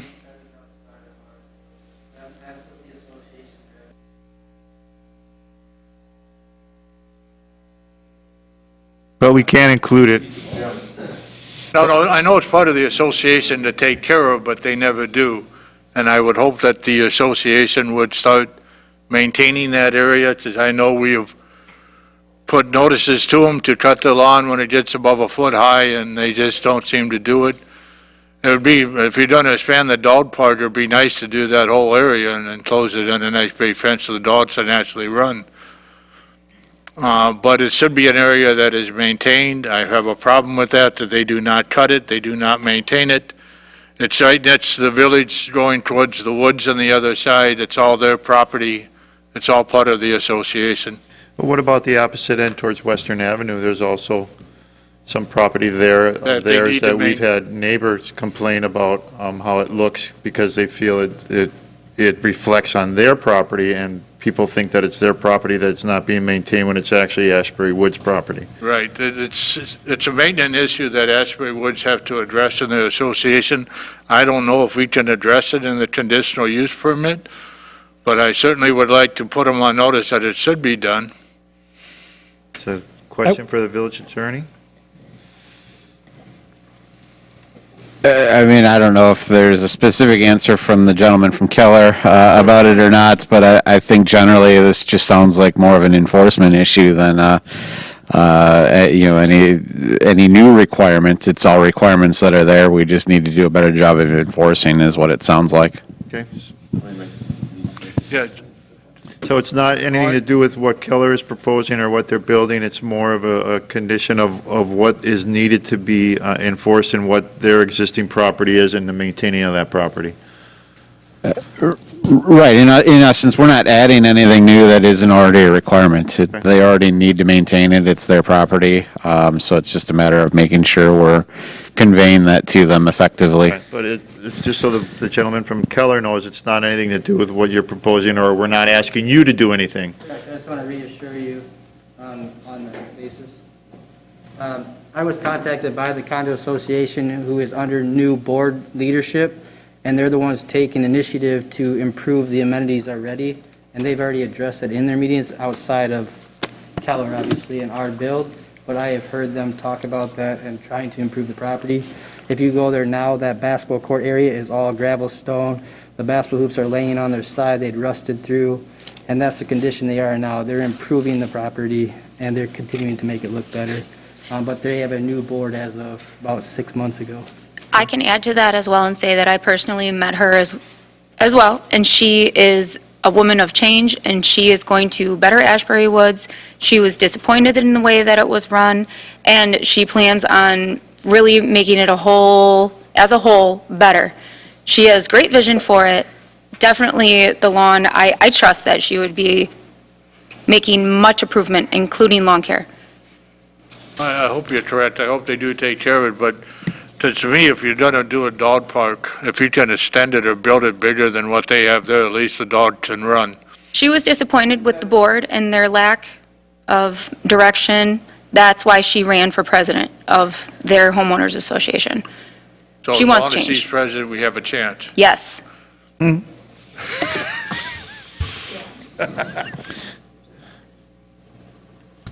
that I've caught my breath, my post-COVID breath, I would point out that as part of the site plan approval, which the village board doesn't act on, the planning commission did include conditions of approval that were recommended by staff with regard to the dog park, and that requires them to add a landscape buffering on the north side of the dog park, essentially between the village hall property and the fenced-in dog enclosure, to help screen the view of, some of that activity.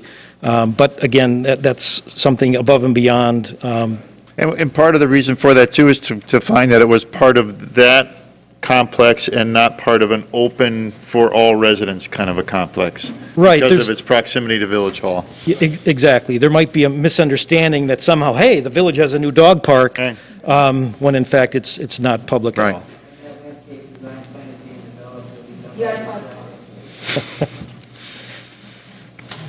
That's what you get for sitting in the back. We have Insight Design creating a landscape design plan for your guys' approval to meet that conditional use. It will be done by this Friday. It's been in the works since the last meeting. We're on our second revision now. We didn't approve it from our Keller standpoint the first time. It is now getting revised and will be back by Friday. Okay. Thank you. Thank you. Further discussion on a motion to approve? No further discussion? All those in favor, please say aye. Aye. Opposed? Not opposed, motion carries. Next item on the new business is item C, final plat for a 16-lot residential subdivision called Kinderberg Estates for Viridian Homes LLC, agent for VHKE LLC, property owner, located at North 104, West 14942, Donges Bay Road. Give us some more information and background on this particular new business item. I'll turn the meeting back over to our Associate Planner, Emily Zant. Okay, thank you.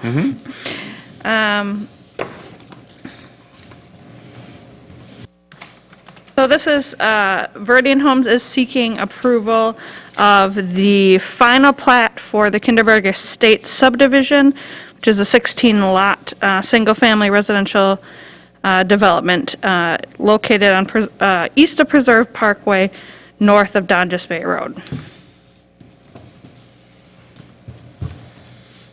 Okay. The property, the preliminary subdivision plat was approved by the village board on August 3rd of 2020.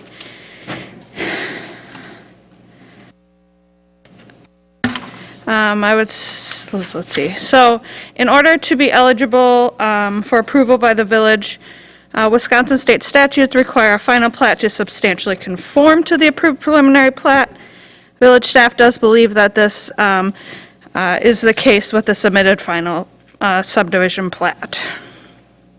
The developer has entered into a development agreement with the village, which is recorded in August of 2020. In accordance with the village's subdivision code, the Plan Commission is responsible for reviewing the final plat and forwarding recommendation to the village board. They did recommend approval with 7 conditions. The declaration of covenants, conditions, and restrictions of Kinderberg Estates subdivision has been submitted and it was attached for your review. Final approval of these covenants is required by the village attorney.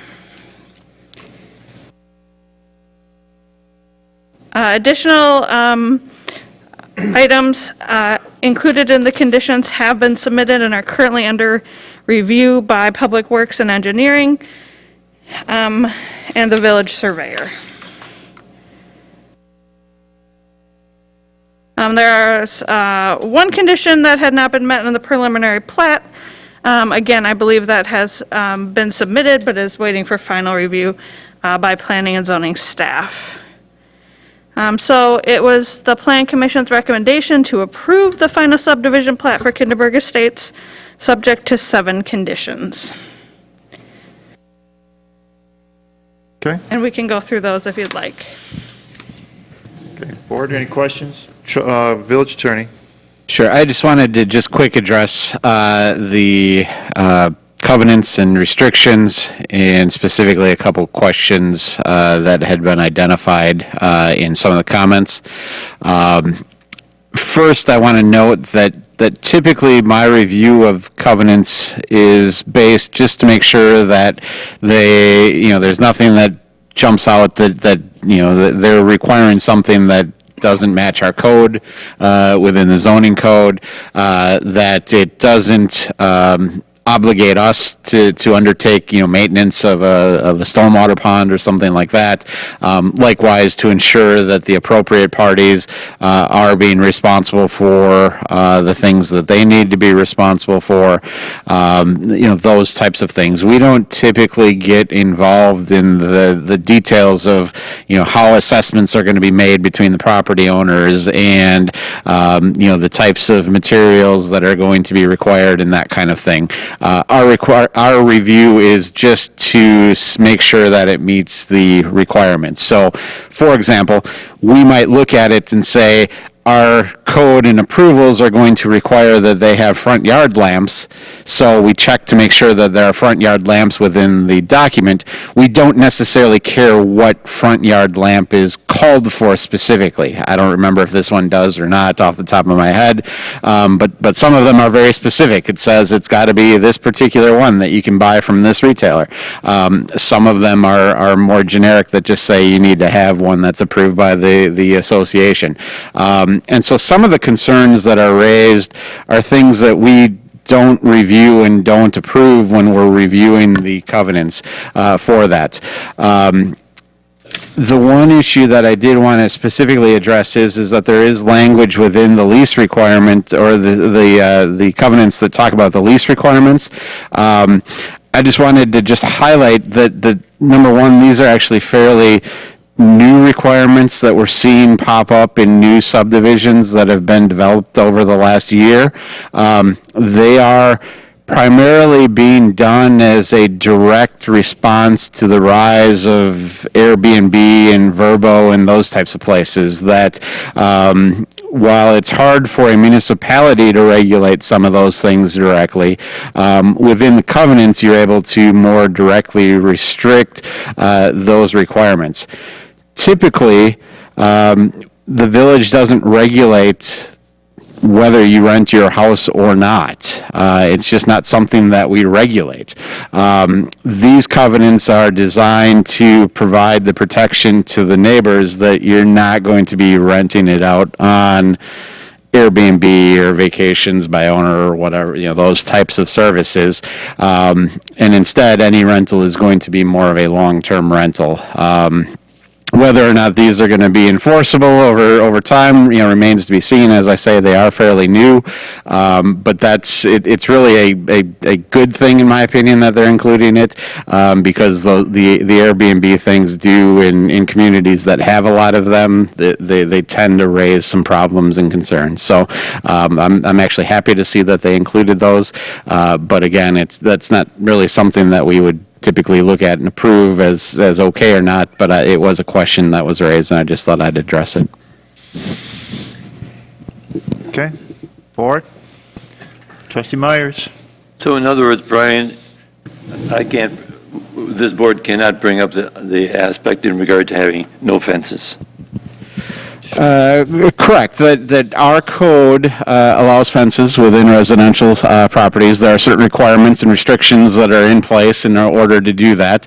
The requirements that they've called out here in terms of the materials and the size and everything meet our code requirements, and so from our perspective, when we review the covenants, that's okay. Similarly, I know a concern was raised about the type of siding. Again, our code doesn't regulate the type of siding within properties and buildings, and so, we just look to make sure that it's meeting the code requirements, but the specific requirements are not something that we typically look at and approve. Your action this evening is just on the final plat, but as part of the process of going through, we had some concerns about making sure that the final plat included some of the things that we had talked about that we do look at, and that's really Mr. Cheddar's point about making sure that we're referencing the right landscaping plan as we're moving through. Those would be the types of things that we're looking to make sure we incorporate into this. And so his point, I think, is, at least as I understood it, a fair point. I see Mr. Retzloff's here and Ms. Zant obviously looked at it. They may have different thoughts on that matter, but that did seem to be like an appropriate point. So, thank you, Brian. So basically speaking, the homeowners themselves, after they take over the association themselves, could change their bylaws to say no fences will be required in the future. Is that correct? Unless there's some already established. Yes, certainly. I mean, any bylaws and restrictions can be modified. Typically, there's provisions within the document that says how you modify those or change them. There's nothing that does that. I don't read the covenants in this case as saying that they require fences. It just allows a fence to be put in if an owner wanted it, so. Yeah. Right, but in Yeah, order I for that to be, it has to go before a committee, which I believe it used to run as, the committee was the developer up to a certain portion of lots sold, and at that time, they would turn it over to the residents within the residential community to elect their board and run the HOA as they see fit to the term of whatever the HOA has been established at, whether it's 10 years, 15 years, 25 years, whatever. It's usually pre-established in the beginning. I was going to say, that was a question that I brought up to Matt at that time. When will the homeowners actually take effect? And he said after we have all the buildings up. Now, we used to require a certain amount of dollars be put forward for preliminary issues. Is that still there? Would it be like $5,000 had to be put forward in case there was any issues that had to be brought before a municipal court? Do we still do that? No, nothing specifically as it relates to municipal courts. Obviously, they do have their various letter of credits and other requirements, so that if certain work wasn't completed, that still needs to be completed, that we have those funds to complete that work. Right, but I thought we used to, as part of the HOA, we would always establish kind of a starting fund or something. We had them create a fund.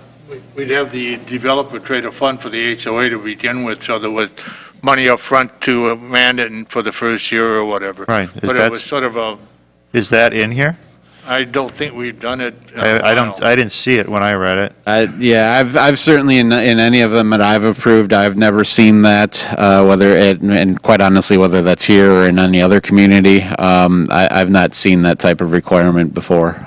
We did it one time, but I think it sort of went by the wayside. Okay. Anyhow, my last point, Mr. President, is the only thing we would end up changing would be in regard to what was referred to by Terry before, the 11-6 change in regard to that. Final plat. Yeah, the final plat.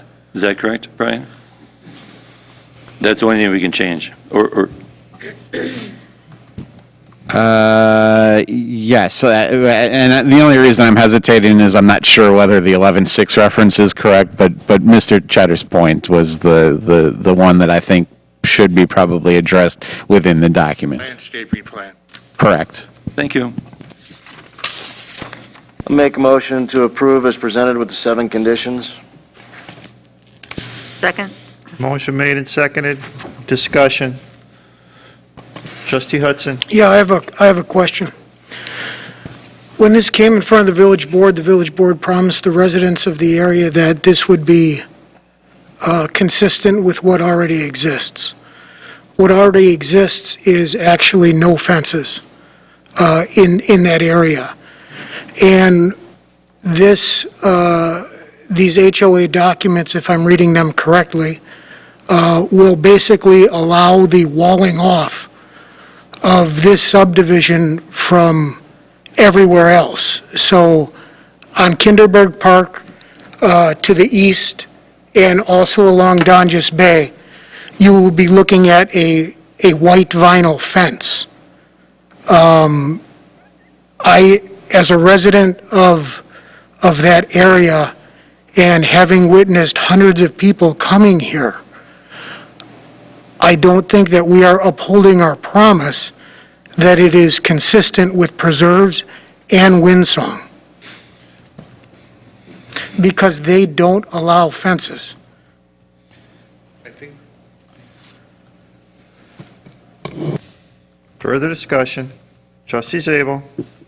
Again, I think that's a strong recommendation from us to have them address it in their HOA. I don't know if we can address it, but as part of the HOA, I would like the attorney to look at B-6 under easements number G, where it says the common property line within the lots is subject to public works easements, which should be maintained by the village.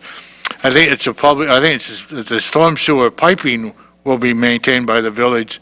I don't imagine us cutting the grass in the easement or maintaining the area over the top of the storm sewer. So I'm just wondering if you need to address that part of the developer's agreement as it relates to the village. What section are you in again? It's in B6 easements, number G. You. I think that is correct, although It's written there, it makes it appear to me that otherwise they tell the property owner who abuts those easements responsible for mowing. In this particular one, it says that the easement will be maintained by the village. I know the piping in the easement should be maintained by the village, but I'm not sure that the grass area over the piping needs to be maintained by the village.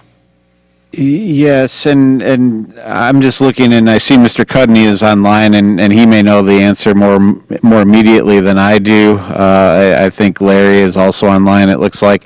I think there is a separate easement document for that stormwater easement that more specifically details all of that.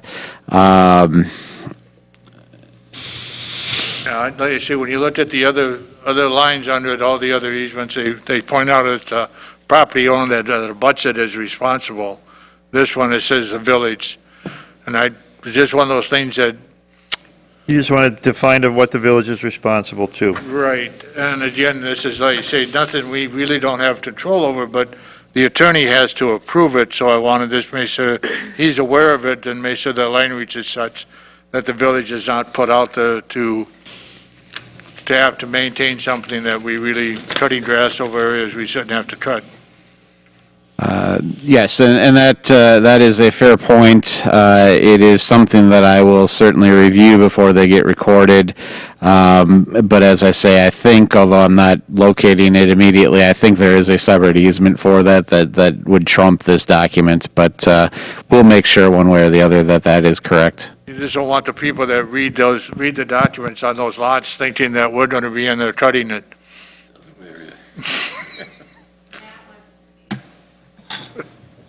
Mr. Cudney, go ahead. I was just going to say, I found that clarification, the intent is correct, that it is only for the storm sewer pipe itself. We don't typically tell people they have to mow their own lots. If it's on their lot, they will have to mow it. This is an area that is being referenced that is actually on somebody's individual lot. And it just happens to be on a lot as well. So,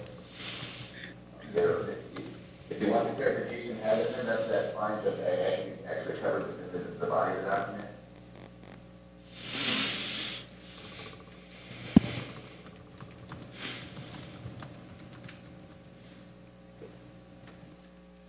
Do we want it in both? Well, as Trustee Zabel says, that document ultimately is subject to my review, so we'll work and make sure that reflects it appropriately. As I said, I thought that there was a separate easement document that I saw on those. Maybe I'm wrong on that. So we'll make sure that it's reflects appropriately that our maintenance responsibility is only the pipe itself. And again, I would hope that since the developer is listening and he sees the intent of the people around as far as it relates to the fencing and the type of material that they're using, that he may want to reconsider some of the stuff that he's putting in his document and at least try to comply with the neighborhood. And again, it's his choice. Explain to me again why, as a village board and looking at this HOA that's in front of us for approval, we cannot say that we don't agree with the fence provision and would prefer it not be there. Technically, it's not in our village codes that require that no fencing's allowed. Our codes, as far as the village is concerned, allow fencing. Since we allow it in one place, we have to allow it at every place. They can restrict it because they are developing the land. So it's up to them to do the restrictions, which was done in Windsong and which was done in Heritage. But this developer is choosing to allow fencing, and not only that, but he's only going to allow one type of fencing with a particular name that has to be a white vinyl fencing. Which is a wind block. I'd like to ask the developer to remove that if they would. No. Okay. Further discussion, Trustee Myers. Is there a retention pond in that area? In which area? In which area? Well, no, just in the Kinderberg Estates. Oh, within the other subdivisions? What we're talking about, two of them, thank One in you. each corner. Yeah, Right. well, there's one in the upper northeast corner. That's fine. And then My one- my question is who is responsible for the maintenance of that? The maintenance of Retention ponds. the maintenance of the stormwater facilities, the two ponds are on the association, just as every other subdivision. We have nothing that with them. drains into them. Right. Besides ambient water from the street that may go in there, but it's not directed to it. There's no pipe bringing it from our street to that pond. It usually is draining from the actual subdivision itself. So the village would be responsible for maintenance in the future? No. Okay, thank you, that's all I... I'd like to make a motion. Further discussion, Trustee Wing. I'd like to make an amendment to add the addition of the reference to the invasive species replacement plan dated November 6, 2020. This is what the attorney has referenced. Yes. I'd like to add that in. I'll second it. Motion made to amend to include the landscaping plan reference and making sure that it does reference the November 2020 landscaping revision.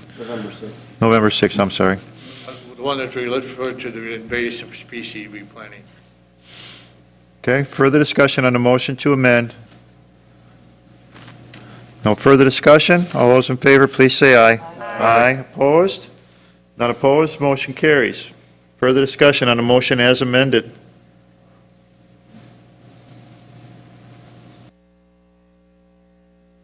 No further discussion? All those in favor, please say aye. Aye. Opposed? Nay. Me. Opposed, raise your hands. Three opposed. Motion carries. Next item, under new business, is item D. Again, thank you for coming. Thank you for your input and for joining us tonight. Item D, Michelle Humphreys, denial of operator's license. Second.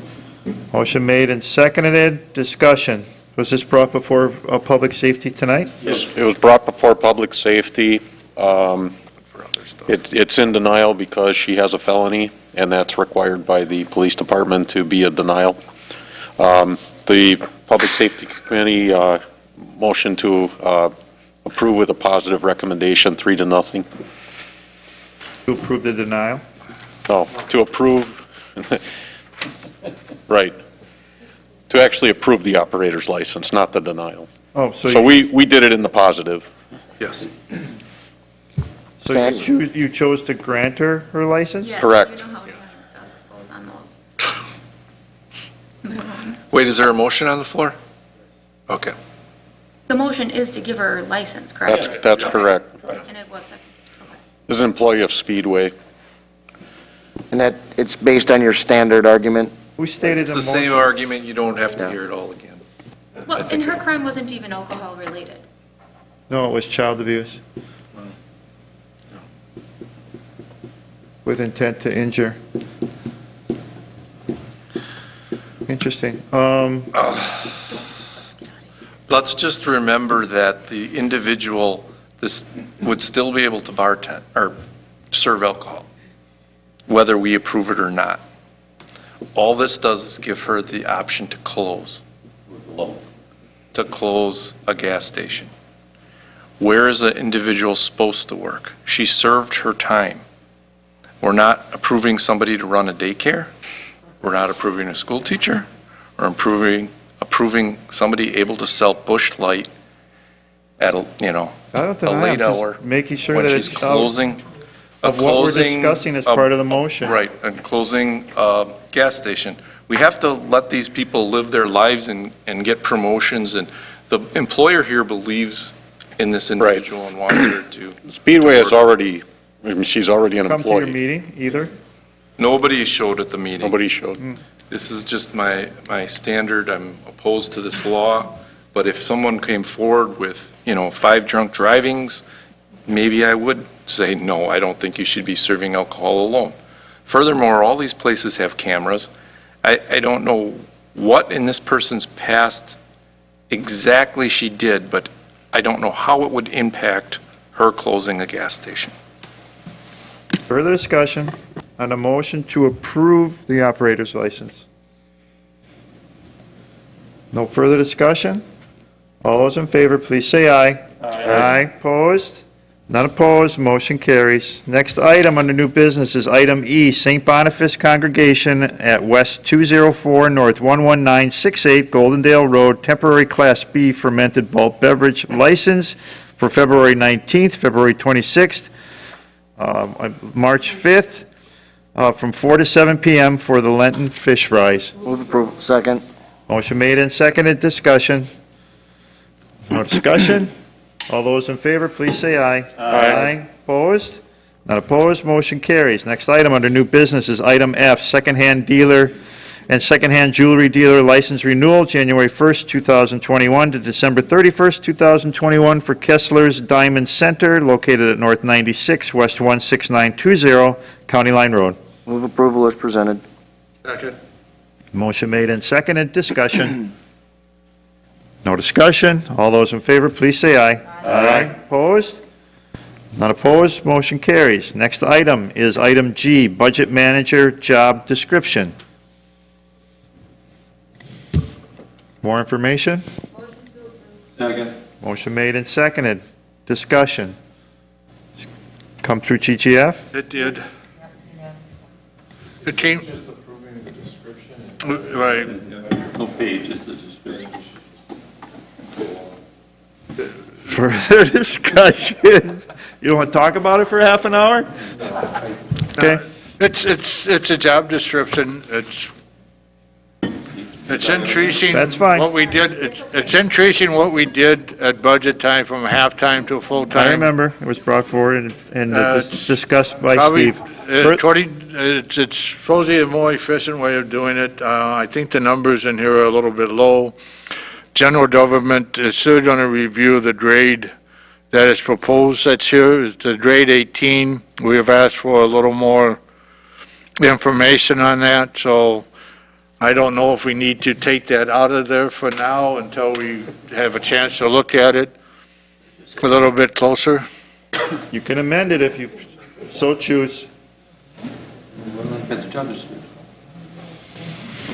Yeah. No, the only thing that you would be removing is the grade post that they wanted, the new range, that 18. I'm not sure if that's the right range, but that's just my opinion. I'm seeing, I'm getting some funny faces up there, but He's discussing where the range is currently under the job description, so it would be then a starting point once they would go through for approval of this position or a person for this position, because it's part of the description. Art's point is, should that be removed now so that it can be looked at and discussed as to what that range might be? I think we agreed to the range. Well, we can always change it, right? once you put the application out and you tell the person the pay range they're in, it's hard to go back and say that I'm going to change the range and change your pay scale. Our administrator said he was going to go through this and give us one for our next meeting. Hold on. Let Steve talk. Yeah, I think what we would do, and what I would suggest to the board is to, if you would approve the job description, that would allow us to prepare the announcement, get all of that ready to go. I would not plan on advertising until we get the pay range approved, the pay grade approved.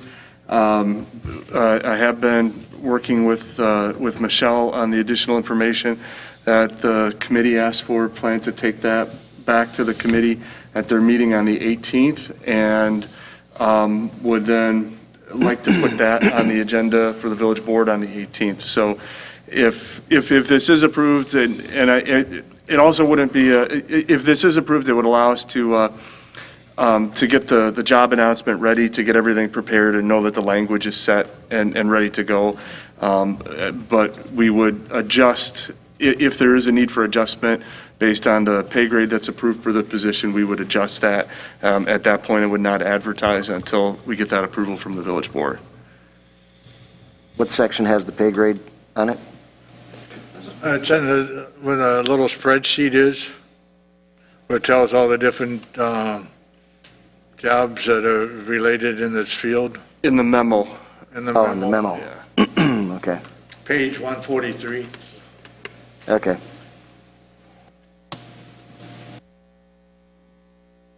Further discussion? No further discussion?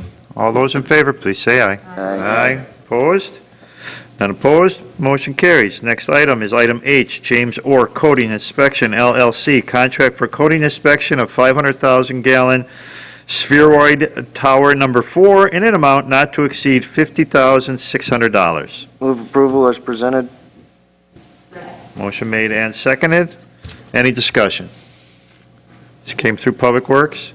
I don't think it came through anything. I think it just put on us. And that's, it sounds like they're doing the coating on the new tower, the one that's drawn out on Holy Hill. This was submitted by the water superintendent. It is a very time-sensitive item to get a contractor on board related to the construction of the tower. This would be, this contractor would be the field inspector as the tower is going up, inspecting welds, as well as painting and finishing work on the tower. So I think it was scheduled initially, typically the Public Works Committee would have been meeting this week. Because of the holidays, it was pushed back a week. And as a result, this wasn't on the agenda for that meeting, but was at the request of the water superintendent, put directly on the village board agenda. Do we have a motion? Yes. Further discussion? Questions? No, made sense. Okay. Roll call vote. Trustee Baum. Trustee Kaminsky. Trustee Hudson. Aye. Trustee Miller. Aye. Trustee Myers. Aye. Trustee Pieper. Aye. Trustee Wing. Trustee Zabel. Aye. President Walter. Aye. Motion carried. Next item under new business is item I, ordinance 01-2021, creating section 17.48, subsection 3, subparagraph D, for relating to decks on certain non-conforming structures. Give us some background information on this. I'll turn the meeting over to our Community Development Director, Jeff Retzloff. Thank you, Mr. President. We have a narrowly crafted zoning code text amendment for section 17.48 that was prepared by the village attorney. So Brian, feel free to jump in at any point in time. The provision deals with existing non-conforming structures, more specifically non-conforming decks. There are two provisions. One allows an existing non-conforming deck that encroaches into any yard to be reconstructed in the same size and shape, essentially codifying a provision that has been administered in that manner for quite some time through the zoning code. The second provision allows an existing non-conforming deck to be replaced that encroaches into a rear yard setback where the property abuts an outlot or common area, and where that deck could be reconstructed and enlarged, not just the same size, but enlarged as well, provided certain criteria are met, including that the reconstructed deck not be closer than 5 feet from the rear property line. The deck shall be not located over a utility easement or drainage easement. A signed statement from the homeowners association approving the deck location and design, and that no further variance concerning that particular reconstructed deck be permitted by the village. The amendment was initiated by a property owner in Esquire Estates subdivision, where we have a rather unique situation. It's one of only two subdivisions in the village that are zoned RS7, our smallest single-family residential lot size, where the minimum size lots are supposed to be 10,000 square feet, but in fact in Esquire Estates there are some lots that are small as 8,000 square feet. So there's a combination of some pre-existing lots and subsequently subdivided lots that comprise Esquire Estates subdivision. But multiple owners are affected by this particular issue, and that is reconstructing a non-conforming deck that doesn't meet existing setback provisions. In fact, the aerial that I'm showing is of the Esquire Estates subdivision, and you'll see the pond area in the middle. Many of the lots highlighted with an X here stand to effectively benefit from this particular amendment, in the sense that if they go to reconstruct an existing non-conforming deck, which most of them have, they wouldn't have to go through the variance process individually. This amendment, again, is very narrowly focused and tailored to allow for the reconstruction of decks in situations that effectively reflect these sorts of conditions. Very small lots, abutting a common undevelopable open area or open space, much like the recreational pond here. And so, as I mentioned, the village attorney helped, in fact, drafted the entire amendment, and with staff's support, and the Plan Commission recommendation is to approve it as drafted. Do we have a motion? Motion to approve. Second. Motion made and seconded. Discussion. I make a motion to amend the amendment. No? To amend the motion, Modify them? I'm making a motion to amend, motion to amend. and that will be to, This is an amendment. let her speak. Your motion to amend is? Dan, Your- some people need to let others finish. People take turns when they talk here. I'll go get finish. So your motion to amend is what? I would like to remove,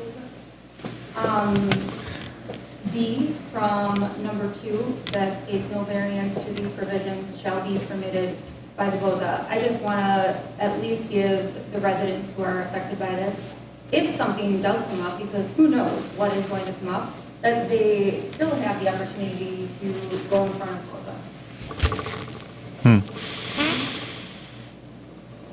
That's it. So your motion is to eliminate D, strike it. And Jeff, can you explain that, or the attorney explain the reason for D?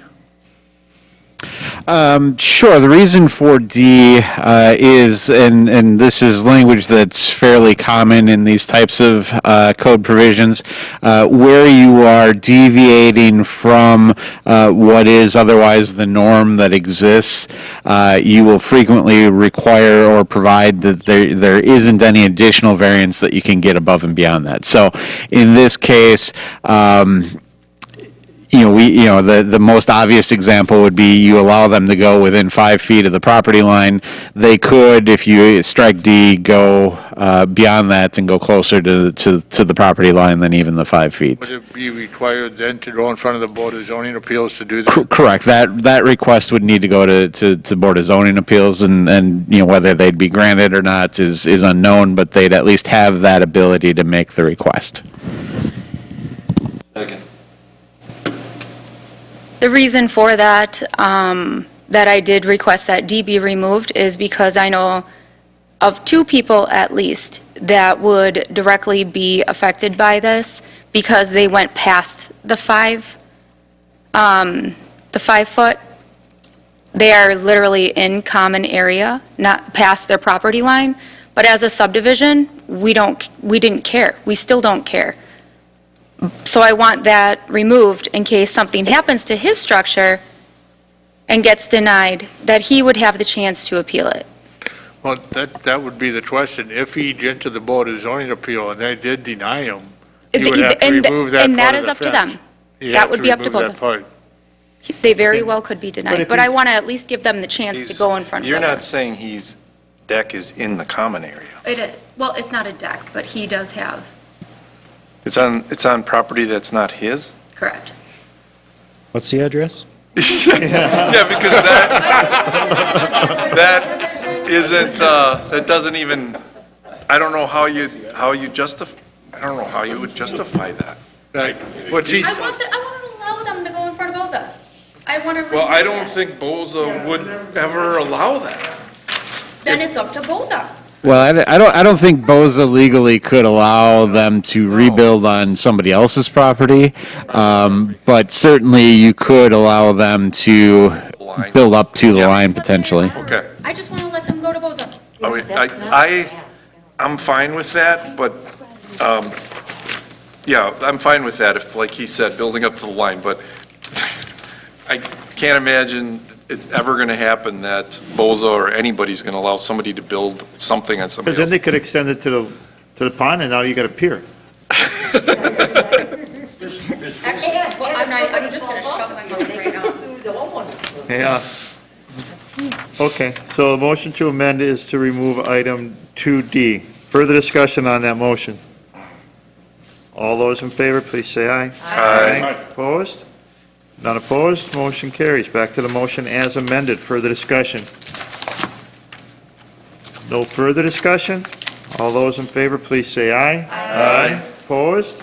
None opposed, motion carries. Takes care, believe it or not, all items under new business. Hey, Mr. President, Yes, could I have the planning commission, since they're looking at these parts of the zoning codes and variances, where they looked at the idea of replacing existing driveways in old subdivisions, when they, as part of our code, as part of the code, if you have a driveway, and if the driveway is within 5 feet of the property line, and it's an existing driveway, you cannot replace it now, as part of our existing code. We have a lot of people that have driveways with old houses, have the side driveway, and their little backup area goes into it. They can't replace the driveway now because of our codes. so you're asking for the plan commission to take a look at that? Take a look at it where they would be allowed to replace the driveway. If they have an existing driveway, this to replace the existing Can driveway. you put that in an email to Steve, Jeff, and I? Yes. Okay. All right. Anyone have any announcements? No? Then before we adjourn, the next regular meeting of the Village Board will be on Monday, January 18th at 7 PM here at the Village Hall Boardroom and accessed through WebEx. Thank you all for coming tonight. Thank you all for watching, and have a good night. We are adjourned.